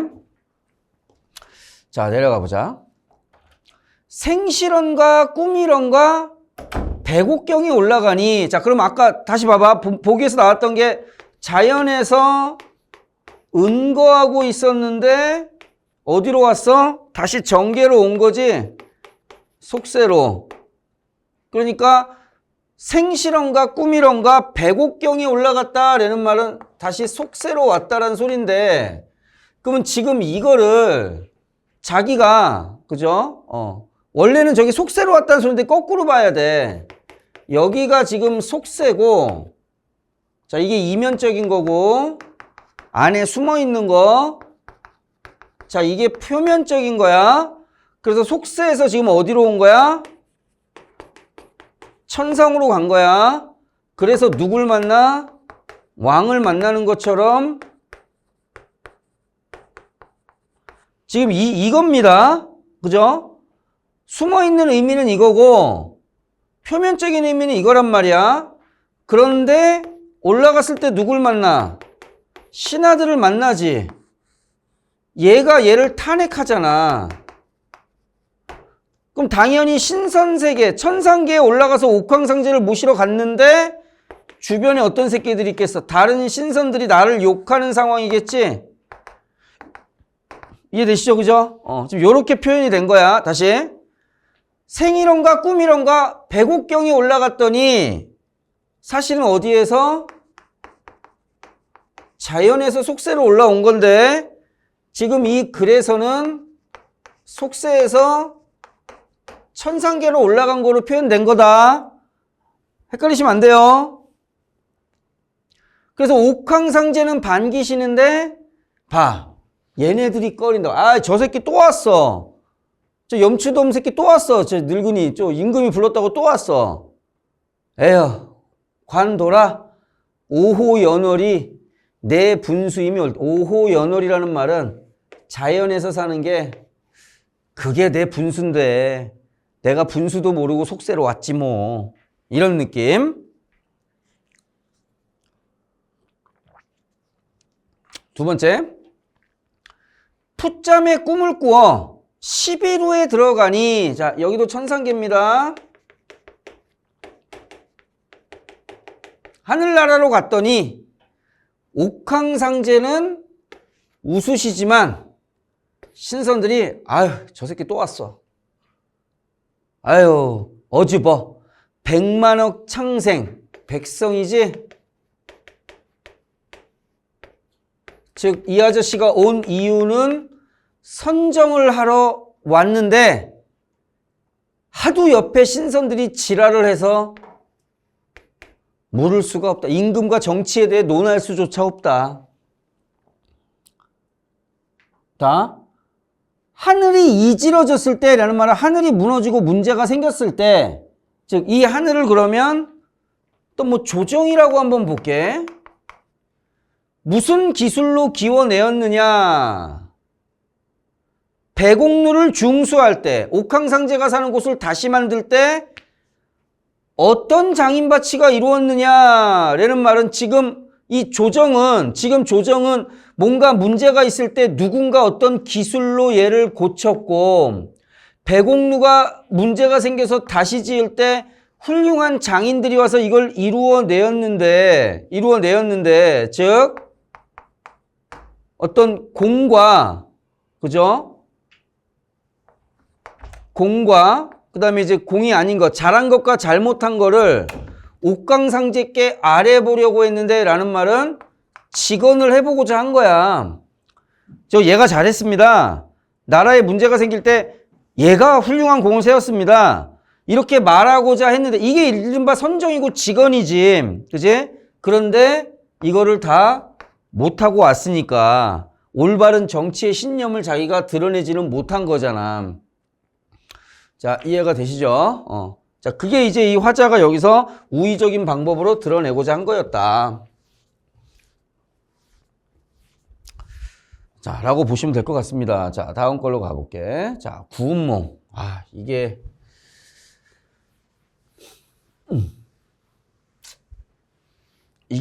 너무 중요하다고 선생님이 여러 번 이야기를 하고 강조를 했었던 것 같은데, 얘는 뭐 100%까지는 아닌데, 너무 기본 작품이야. 그리고 이제 보면 내가 계속 얘기했던 게 문학 같은 게 독서는 사실, 독서는 그게 재구성이 잘 된단 말이야, 독서는. 자, 예를 들어서 봐봐. 독서 같은 게 선생님이 지금 강의 올려줄 거예요. 모의고사 4개 만든 거 하나씩 올려줄 겁니다. 자, 독서 같은 경우는 예를 들어서 봐봐. 이걸 너희들이 왜 과제를 열심히 해야 되는지에 대한 얘기가 나오는데 이제 진짜 파이널 과제라고. 이게 지금도 안 하면 진짜 못 가요, 대학교에. 네, 그죠? 한 달 반 남았다고. 지금 벌써 10월 중순이야, 얘들아. 그잖아. 내가 말한 대로 가고 있잖아, 지금. 원서 쓸 때 아무 생각 없이 몇 주 흘러가고, 추석 때 그냥 멍 때리고 놀다가 열흘 그냥 가버리고, 그럼 벌써 10월 15일, 10월 중순인데, 그럼 수능 한 달 남았다는 소리잖아. 그죠? 자, 그럼 봐봐. 콘크리트 얘기를 해볼게. 먼저 보에 대한 얘기가 나오지? 그죠? 그리고 내력에 대한 얘기가 나오지? 그리고 그 다음에 뭐가 나와? 압축 응력과 인장 응력에 대한 얘기가 나오면서 그래서 콘크리트에 철근을 넣는 이유에 대해서 나와. 그럼 이게 봐. 너무 뻔하잖아. A하고 B하고 C라고 나오면 너희들 약술은 모든 학교 공통이에요. 모든 학교 공통인데 지금 이렇게 가면은 얘가 1700에서 2100자 나와. 근데 이걸 다 내지 않는다고 했잖아, 내가. 그럼 얘가 보통 몇 자로 쪼개지냐면 보통은 1000자 내외로 쪼개지고요. 간호 같은 경우는 더 쪼개져. 막 500자 정도에서 2개로 묶는단 말이야. 그럴 수도 있단 말이야. 일반과는 지금까지는 복합지문 안 나왔어요. 예를 들어 복합지문 가하고 나 있다 그럼 둘 중에 하나만 나오는 거야. 그러면 얘가 문제가 구성이 될 때 A하고 B로 구성되거나 B하고 A하고 C로 구성이 되겠지.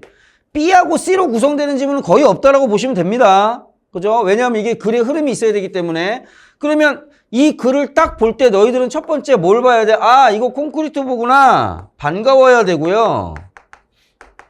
지금 이렇게 이 흐름으로 못 가면 문제가 있는 거야. 이 흐름으로 못 가면 이게 뭐지 하면 읽어야 된다는 소리잖아. 그럼 너희들 수학에서 무조건 까여요. 지금도 문제 잘 못 푸는데. 그럼 두 번째, 얘가 A하고 B로 구성되어 있네. 난이도 하로 조절됐구나. 여기까지 가셔야 돼. 그럼 여기서 문제 틀리면 이건 진짜 되돌릴 수가 없습니다. 왜? 남들도 다 맞추는 문제일 거 아니야. 그죠? 근데 세 번째로 가서 A하고 C로 됐어. 그럼 난이도 조절 들어갔구나. 그럼 여기서 이제 변별이 생기는 거야, 너희들한테. 이해가 되세요? 이렇게 돼야 된다고. 환율 봐봐. 환위험. 내부적인 관리, 외부적인 관리. 들어가서 선물환, 옵션, 환위험, 내부적인 관리, 뭐 네팅, 뭐 매칭. 환위험 보는 순간 반가워야 되고, A하고 B네. 환위험에서 내부적인 관리네. 난이도 떨어지는 거. 환위험인데, 씨발, 좆됐다. 선물 안 나왔네. 계산 문제 나오겠네. 어려운 거. 이거 꼭 맞춰야지. 이렇게 들어가야 돼. 그래서 너희들 지금 모의고사 이따가도 줄 건데, 국어 모의고사 풀 때는, 국어 부분 풀 때는 문제지 놓고, 답안지 놓고, 어디 읽어야지, 어디 부분에서 답을 찾아야지 라는 목적이 생기면 바로 작성해야 돼, 국어는. 옮겨 적으시면 안 돼요, 국어는. 그리고 수학은 여기다가 써보고, 원래는 여기다가 써보고, 그리고 여기서 내가 최대 5줄 정도까지만 옮겨 적어야 돼. 지금 그걸 못하잖아, 아직. 여기서 너희들 전부 보면 8줄, 9줄 막 쓴단 말이야. 그죠? 그리고서 여기에서 진짜 써야 될 것들만 딱딱딱 추려야 되는데 아직 거기까지 못 갔잖아. 그러면 8줄, 9줄 써도 상관은 없어. 상관은 없다고. 왜냐하면 8줄, 9줄 쓴 거에서 채점 기준에 들어가는 수식만 4줄이 들어가면 되는 거야. 3줄에서 5줄이. 그럼 답이 인정이 되는데 문제는 수학은 이렇게 쓴 다음에 여기다가 옮겨 적어야 된다고, 얘들아. 이거 내가 다른 데서도 모의고사 봐보니까 이 병신들이 뭐 하냐 하면요. 자, 이게 1번이야. 이게 2번이고. 근데 수학을 여기다 볼펜으로 하라고, 볼펜으로 하셔야 돼요. 너 이제 모의고사 풀 때. 샤프로 하고 지우고 이런 거 하시면 안 됩니다. 여기다가 여기다 수학 얘기하는 거야. 국어는 그냥 써야 돼. 시간 없다고. 요거 다 푼 다음에 여기서 내가 노란 줄을 빼야 되는데 노란 줄을 못 빼면 여기다가 8줄, 9줄을 써야 되잖아. 근데 이걸 옮겨 적지 않고 여기다가 시작한 새끼가 어떤 새끼가 있었냐면 이게 많이들 그러던데 이거 통째로 다 날아갔잖아. 이거 지금. 다시 쓰고 싶은 거야. 그 병신이 이걸 이렇게 지우고 얘가 1번이라고 써놓는데 이 미친놈이지 이거. 이거 시험장 가서 이러면 빵점이에요. 전부 빵점입니다. 시험장 가서 이러면. 왜 이런 짓을 해? 그럼 차라리 손 들고 다시 달라고 하시던가. 그죠? 지금 연습이니까 차라리 뒤에 남은 칸에다가 다시 써가지고 자기가 혼자 채점하니까 그러면 상관이 없지만 실전처럼 해야지. 이런 짓 하시면 전부 빵점입니다. 이게 왜 그러냐면 요 문제만 스캔한다니까. 시험지를 다 보고 이게 뭐 연아가 밀렸었구나. 아유 이상한 여자애네. 맞게 해줄까? 이게 아니라고. 그게 아니라 1번만 스캔하고 2번만 스캔해서 철수라는 사람은 1번 문제만 3만 개 푸는 거예요. 답을 맞추는 거라고. 이해돼요? 그러니까 이걸 밀려 쓰는 순간 다 망가지는 거야. 밀려 쓰면 안 되고 지우면 안 된단 말이야. 그래서 문제 풀 때는 시험지에다 하고 작성할 때는 여기다가 다시 옮겨 적어야 되는데 원래는 여기다 8줄, 9줄 쓴 다음에 내가 옮겨 적을 게 결정이 돼야 돼. 근데 그게 너희들이 힘들고 불안하잖아, 아직은. 이게 파이널 파이널 때까지는 이게 어느 정도 돼야 됩니다. 그래서 이렇게 안 되면 그냥 여기다가 8줄, 9줄을 쓸 수밖에 없는데 맞잖아. 그럼 그 중에서 노란 줄이 있으면 그냥 부분 점수 다 합격이야. 쓸데없는 게 있어도. 이해되세요? 그죠? 그런데 이거 이과 같은 경우 9문제인데 9문제를 8줄, 9줄, 10줄을 씹어 여기다 언제 써요, 이거를. 언제 쓰냐고. 그래서 내가 말하는 게 뭐냐면 시간은 무조건 부족해. 너들 시험장 갔는데 옆에 이렇게 문제 막 내가 풀기도 옆에서 멍 때리고 있는 새끼 있잖아. 그 새끼 부지기수야. 반은 그러고 있을 거예요. 너들 시험 볼 때 반은 옆에서 이러고 있을 거라고. 왜? 아니면 국어 계속 보고 있거나 수학 못 가니까. 그죠? 그런 애가 반이라고. 그런 애들은 어차피 경쟁률이 안 들어가. 그래서 내가 40대 1이어도 최저 못 맞추는 20으로 가는 거고 여기서 병신들이 섞인단 말이야. 그럼 여기서 10명 이상 날아가. 그럼 실질 경쟁률은 10 미만이에요. 실질 경쟁률은 10 미만이라고. 똑같아. 이건 간호대도 마찬가지야. 이해되시지? 그래서 글씨를 또박또박 잘 써야 된다. 옮겨 적는 거에 대한 대비가 좀 필요하다라고 이야기를 한 겁니다. 자, 다시 봐봐. 그럼 얘가 지금 중요한 애인데 어쨌든 문학, 독서는 이렇게 들어가시면 되고 문학 같은 경우는 그냥 이런 거야. 예를 들면 선생님이 지금 나이가 있기 때문에 지금 출제를 하는 사람들이 교수 또는 교수가 귀찮으면 조교수 시켜놓고 검수를 할 건데 그럼 교수들 나이가 내 나이거나 내 나이보다 좀 나이가 많을 거라고. 인문과학이기 때문에. 공대 쪽은 젊은 교수들이 많아요. 근데 인문과학 쪽은 인문과학에서 문제를 내는 게 맞지. 왜? 국어 문제니까 국문과에서 내겠죠. 국어 문제인데 우리는 사회계열인데 인문이니까 저희가 문제 내보겠습니다. 안 그러지. 귀찮아서. 다 국문과가 낼 거란 말이야. 그럼 거기서 전공한 사람들이 좋아하는 글이나 좋아하는 작가는 정해져 있다고. 그래서 선생님이 예상하는 것들이 거의 맞을 수밖에 없는 거야. 이게 내가 막 존나 대단해서가 아니라 선생님이 그걸 추론할 수 있는 조건들이 되게 잘 맞아 떨어져서 그런 거야. 얘 가능성 되게 높은 애입니다. 너무 기본 작품이고. 그리고 지금 중년 이상의 선생들이 볼 때는 아주 익숙한 작품인 거지. 그럼 당연히 손이 먼저 가겠죠. 익숙한 작품에. 자, 그래서 일단은 여기서 환문구조 좀 기억을 하셔야 되고. 자, 봐. 환문구조라는 말은 얘가 현실에서 꿈을 꿨다가 다시 현실로 오는데 이 현실이 이게 신선세계야. 이거 헷갈리시면 안 됩니다. 얘는 원래 주인공은 신선세계 애야. 그런데 얘가 여기서 죄를 져서 그 벌로 인간으로 와. 그랬다가 이 벌을 받으면서 얘가 깨달음을 얻어. 그래서 어디로 와? 신선세계로 온다고. 같은 인물이지만 꿈꾸기 전하고 후가 다른 거야. 깨달음을 얻어요. 자, 제목이 굳이 1 플러스 8이야. 남주고 여주가 8명이야. 얘가 지은 죄가 뭐냐면 심부름 가다가 선녀 8명을 만나는데 얘가 집에 와서 무슨 생각하냐면 야 씨발 내가 인간이었으면 졸라 출세하고 저 아름다운 8명 아가씨 다 꼬셔서 다 결혼하고 막 이런 상상을 해. 그래서 스승님이 병신이네 이거 너 한번 해봐라 그게 좋은 건지 하고 인간으로 태어나게 해서 출세하게 하고 8명 여자를 중간중간 만나서 다 결혼을 해. 그래서 2처 6첩으로 만들어. 그죠? 근데 그렇게 해서 부귀영화를 누려봤더니 이거 구름 같은데? 부귀영화라는 게 헛된 건데 부귀공명이 이걸 느끼고 다시 돌아오는 구조야. 그럼 봐. 구는 인물이고 우는 주제고 몽은 구조가 되는 거지. 그래서 얘를 영웅소설, 염정소설, 영웅소설 왜? 출세하잖아. 염정소설 왜? 8명 다 꼬셔서 결혼한다니까. 국문소설 한글로 썼어. 양반소설 출세할 때 입장 출상. 그죠? 양반의 어떤 그 성공에 대한 가치관. 그다음에 몽자류 소설. 몽자가 들어간 소설들이야. 구운몽, 뭐 옥루몽 뭐 이런 애들. 자, 그래서 고전소설에서 봐야 할 것들 선생님이 쭉 이야기했었죠. 자, 특히 호칭하고 지칭 잘 보시면 되고 구운몽이 지문이 되게 구조가 까다로운 반면에 지금 여기서는 다행히 복합 지문이기 때문에 이게 생각보다 길지는 않아요. 자, 빨리 볼게. 양원수가 자, 이름 잘 보셔야죠.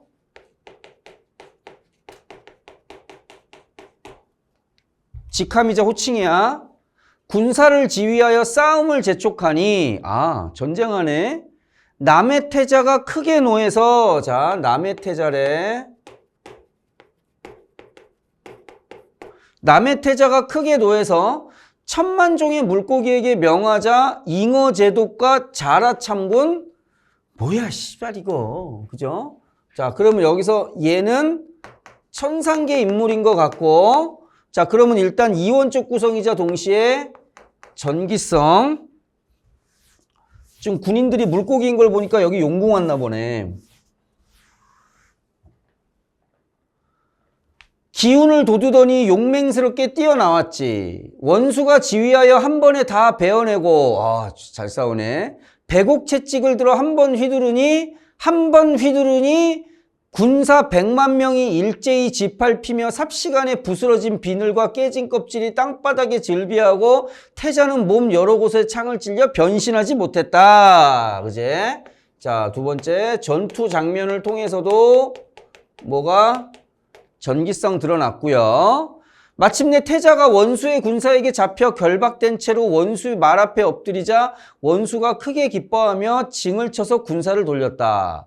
그때 수문군이 양 원수에게 알려왔어. 백룡담 낭자가 어떤 여자가 직접 진 앞에 나와 원수를 치하하고 라고 나오니까 자 여기 낭자가 지금 뭔가 썸 타려고 왔나 봐요. 자, 양 원수가 사람을 보내 맞아들이자 용녀가 원수의 승전을 치하한 후 자 용녀지 용궁에 있는 여자인가 봐. 술 100석과 소 100마리로 군사를 먹이니 군사들이 배를 두드리며 춤추며 노래하며 용맹한 기운이 더해졌지.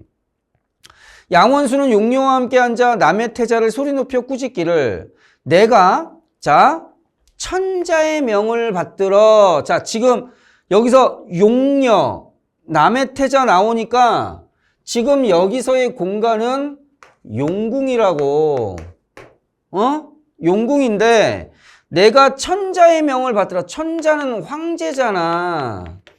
지금 여기서 얘기하는 이건 언제적 얘기하는 거야? 인간 세상에서의 나의 위상을 얘기하는 거야. 천자의 명을 받들어 사방 도적을 치면 귀신도 감히 나에게 깝치는 새끼가 없는데 너같이 조그만 놈이 천명을 모르고 대군을 거역하니 이는 죽기를 재촉함이라 라는 말이니까 이거는 지금 얘기가 아니라 과거 얘기지. 한 자루에 보검이 있는데 이거는 위징승상이 경하에 용을 베던 칼이다. 내가 마땅히 내 머리를 베어 우리 군사의 위험을 떨쳐야겠지만 너의 집이 남해를 진정시켜 인간 세상에 비를 내린 공로가 있으므로 용서한다. 지금부터는 낭작게 죄를 짓지 말아라 라고 했고요. 자, 얘가 얘를 어떻게 했어? 승하고 두 번째 용서했죠.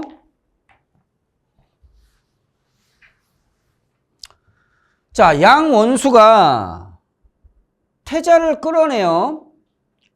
어디야? 태자를 끌어내어 내치게 하니 남의 태자는 숨도 크게 못 쉬고 돌아갔다. 그때 갑자기 라는 말 나오지, 그지? 자, 갑자기, 호련, 문득, 자, 이런 말 나오면 우연성이야. 상서로운 기운이 동남쪽에서 일어나더니 붉은 노을이 영롱하고 화려한 빛의 구름이 찬란했어. 그 가운데 공중에서 기치와 절월이 내려오며 붉은 옷을 입은 사자가 종종 걸음으로 나와서 말했지. 양원수가, 자, 어떤 사자가 내려왔대.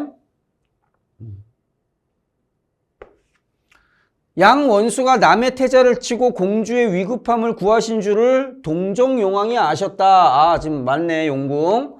친히 진문 앞에 나아가 치하하려 하시나 정사의 메인 몸이라 마음대로 할 수 없으므로 별전에서 큰 잔치를 베풀어 원수를 맞아 드리고자 하니 원수는 공주를 모시고 함께 오시라는데요. 적군이 비록 물러갔으나 아직 진을 친 게 있고 동정호가 만리 밖에 있으니 갔다가 돌아오는 사이가 길 것이다. 군사를 거느리는 자가 어찌 감히 멀리 나갈 수 있겠는가? 라는 말은 안 되겠는데, 그랬더니 이미 8용의 수레에 멍에를 갖추었으니, 멍에라는 말은 그 말 고삐 같은 거 얘기하는 거야. 반나절이면 갔다 올 수 있을 것이요. 양원수가 용녀와 함께 용이 끄는 수레에 오르니 기이한 바람이 수레를 공중으로 올리고 흰구름은 큰 산처럼 세계를 덮었고, 자, 전기성 나오고 있지, 묘사. 자, 수레가 점점 내려가 동정호에 이르니 용왕이 나와 맞으며 주객에 예를 차리고 장인과 사위의 정을 폈다라고 나오네, 그지? 그러니까 지금 여기서 얘가 뭐가 되는 거야? 얘도 처가 되는 거네. 자, 서로 인사를 나누고 상층 정각에 오른 후 잔치를 베풀었고 용왕이 친히 잔을 잡고 원수에게 과인이 무덕하여 딸 자식으로 하여금 그곳을 편하게 못했는데 원수의 엄숙한 위세로 남해의 교활한 아이, 누구겠어? 남해 태자겠지? 남해의 교활한 아이, 이 아이를 사로잡고 딸아이를 구하니 그 은혜가 하늘처럼 높고 땅처럼 두텁습니다. 그랬더니 이는 다 대왕의 위세와 명령이 끼친 것이니 소유에게 무슨 공이 있겠습니까? 자, 요런 부분도 지금 보면은, 자, 말하기 방식에서 자신의 공을 낮추고 상대방의 공을 높이는 방식이지? 말하기 방식. 이는 다 어쩌고저쩌고. 자, 그래서 술에 취하자 용왕이 명하여 풍악을 울렸고 음률은 조화로워서 들으면 절조가 있으나 시속의 풍악과 달랐다. 자, 봐봐. 자, 풍악을 울렸고 그 음률은 조화로워서 들으면, 자, 1. 절조가 있고 시속의 풍악과 달랐대. 세상 사람들의 풍악과 달랐다 라는 말은 지금 뭐 한 거야? 그 음률에 대해서 논평 같이 판단을 한 거지? 그래서 이 부분이 뭐가 된다? 개입이 된다. 자, 개입, 지금까지 문제 출제가 안 됐다고 내가 한 100번 얘기했습니다. 정각 좌우에 장사 1000명이 칼과 창을 들고 큰 북을 울리며 나오는데 6쌍의 미인들이 부용의를 입고 이러고 춤추니, 자, 또 나왔어. 장관이었다. 다음에는 춤에 대해서 논평. 양원수가 용국의 풍악을 듣다가 물었다. 자, 넘어가 볼게.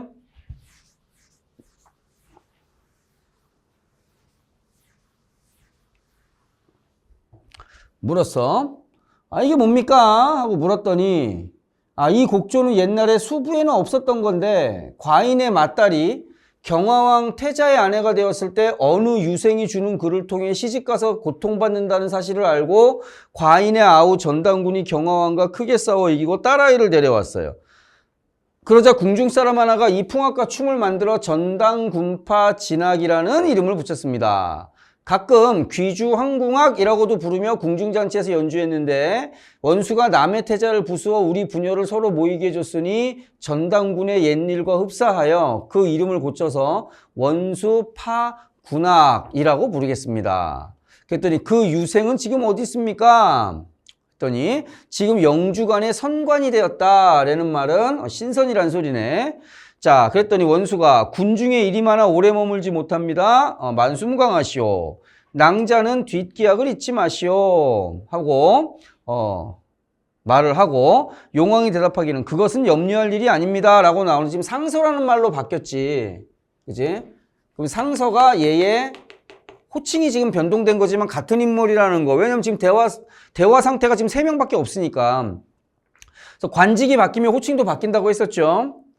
자, 그랬더니 국문 밖에 나아가 전송할 때 원수가 문득 보니 앞에 솟은 산에 5봉이 구름난 사이에 있는데 유람할 만한 경치였다. 자, 근데 여기도 봐봐. 자, 유람할 만한 경치였다. 뭐 어쨌든 뭐 넘어갈게요. 자, 원수가 용왕께 묻기를 이 산은 무슨 산입니까? 제가 천하 명산을 다 구경했지만 형산하고 남학에 있는 형산하고 이 산은 보지 못했습니다. 처음 봤어요. 그랬더니 원수가 이 산 이름을 알지 못합니까? 남학 형산입니다. 신기하고 이상한 산. 여기가 형산이 맞네. 그렇다면 어떻게 오르죠? 해가 아직 저물지 않았으니 잠깐 올라봅시다 하고 형산 아래에 있었고 길을 찾아 언덕 하나를 지나고 구렁을 건너니 산이 높고 점점 지경이 그윽했죠.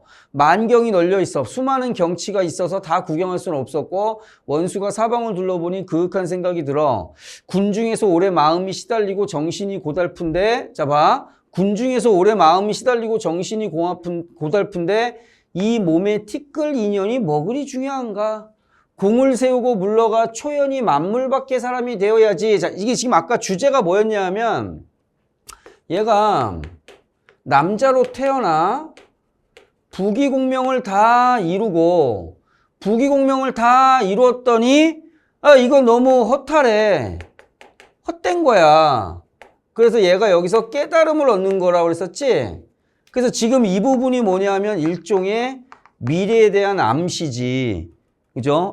얘가 이제 부귀공명을 다 이루고 초연히 만물밖에 사람이 되어야지 라고 하는데 실제로 얘가 뒤에서 뭐가 되냐면 지금 봐봐. 절간이 보이지? 언덕에 오르니 절이 있는데 정각이 깊고 그윽하여 승려들이 모여있고 한 노승이 높은 곳에 앉아 경문을 외우며 설법하는데 눈썹이 길고 희며 골격이 맑고 파리하여 고령임을 쉽게 알 수 있었다. 자, 이 인물의 외모를 통해서 지금 이 사람의 어떤 그죠? 전기적 인물이라는 걸 지금 보여주고 있고요. 자, 산중 사람이 귀가 밝지 못해 대원수가 오시는 걸 알지 못했으니 문 밖에 나가 영접을 못했어요. 부디 원수는 용서하시오. 그러나 오늘은 원수가 아주 오시는 날이 아니오니 모름지기 정각에 올라 합장 배례하고 돌아가십시오. 원수가 곧 불전에 올라가 분양 재배하고 전각에서 내려오다가 발을 헛디디며 놀랐겠잖아. 그래서 사방을 잘 살펴보니까 어라? 나는 진중에 있는 책상에 있었네. 그럼 이게 뭐였던 거야? 이게 꿈이고 다시 이게 현실로 온 거잖아 지금. 그리고 현실로 오기 전에 얘가 뭘 겪었어 지금? 스님을 만나. 절에 가서 스님을 만났지. 그러니까 이것도 지금 암시야. 그럼 얘가 느끼는 이런 허무함에 대한 깨달음은 뭘 통해 극복을 할까? 첫 번째는 불교를 통해 극복할 거라는 걸 암시하는 거고요. 그 다음에 두 번째는 지금 봐봐. 그러면 얘가 그림. 봐봐. 현실에서 꿈을 꿨다가 다시 현실로 오는데 여기는 신선세계고 여기는 인간세계고 다시 신선세계로 오는데 얘가 지금 꿈에서 인간세계에서 어디로 갔어? 용궁으로 갔지? 여기가 신선세계란 말이야. 자, 그 앞에 봐봐. 그래서 얘를 몽 속에서 다시 몽이지. 그래서 이 구성을 뭐라 그러냐면 몽중몽 구성이라 그래.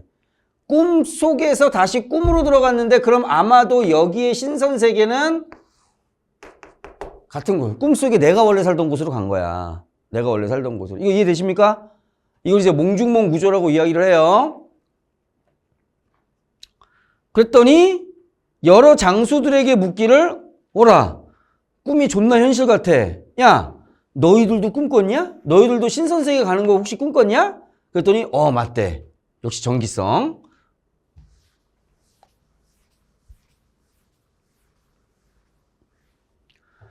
모두 그렇다고 대답을 했고요. 자, 소장들도 꿈에 원수를 따라 신병 귀졸들과 크게 싸워 이기고 그 대장을 사로잡아 돌아왔으니 이는 실로 도적을 무찌르고 사로잡을 좋은 조짐입니다. 원수가 꿈속의 일을 낱낱이 말하고 백룡담에 가보니 부스러진 바늘과 깨진 껍질이 땅에 질비하고 흐르는 피는 시내를 이루고 있었어. 원수가 친히 표주박을 들고 떠서 물을 맛보니 병든 군사에게 먹으니 병사들의 병이 깨끗이 나. 용의 피니까. 용의 피를 마셔서 지금 병사들이 다 다친 병사들이 나선 거야. 원수가 군사와 말을 몰아 물을 충분히 마시게 하니 기뻐하는 소리에 청지가 진동했고 그러자 도적이 이를 듣고 바로 항복했고 그래서 천자가 기뻐했다. 그러니까 지금 여기서 흐르는 내용을 좀 가만히 보시면 지금 일단은 요 인물 관계하고 몽중몽 구조가 나왔다라는 거, 그죠? 그 다음에 얘가 꿈속에서 벌어진 일이 현실이었다라는 걸 알려주는 건 지금 증거물이 있지, 그지? 용의 피를 마시고 아팠던 사람들이 나섰잖아. 보시면 지금 이게 지금까지 출제된 수능하고 모의고사에서 한 번도 다루지 않았던 부분이야. 요 부분은. 용궁에 가서 남의 태자하고 싸우는 부분은 모의고사에는 여러 번 나왔고 평가원 거는 안 나왔었거든요. 근데 요 부분은 충분히 나왔던 부분이라 재밌는 부분인 것 같아요. 그래서 이제 나중에 벌어질 일에 대한 암시도 같이 나왔다라고 생각을 하시면 될 것 같습니다. 자, 일단은 오늘 진도는 여기까지 하고요.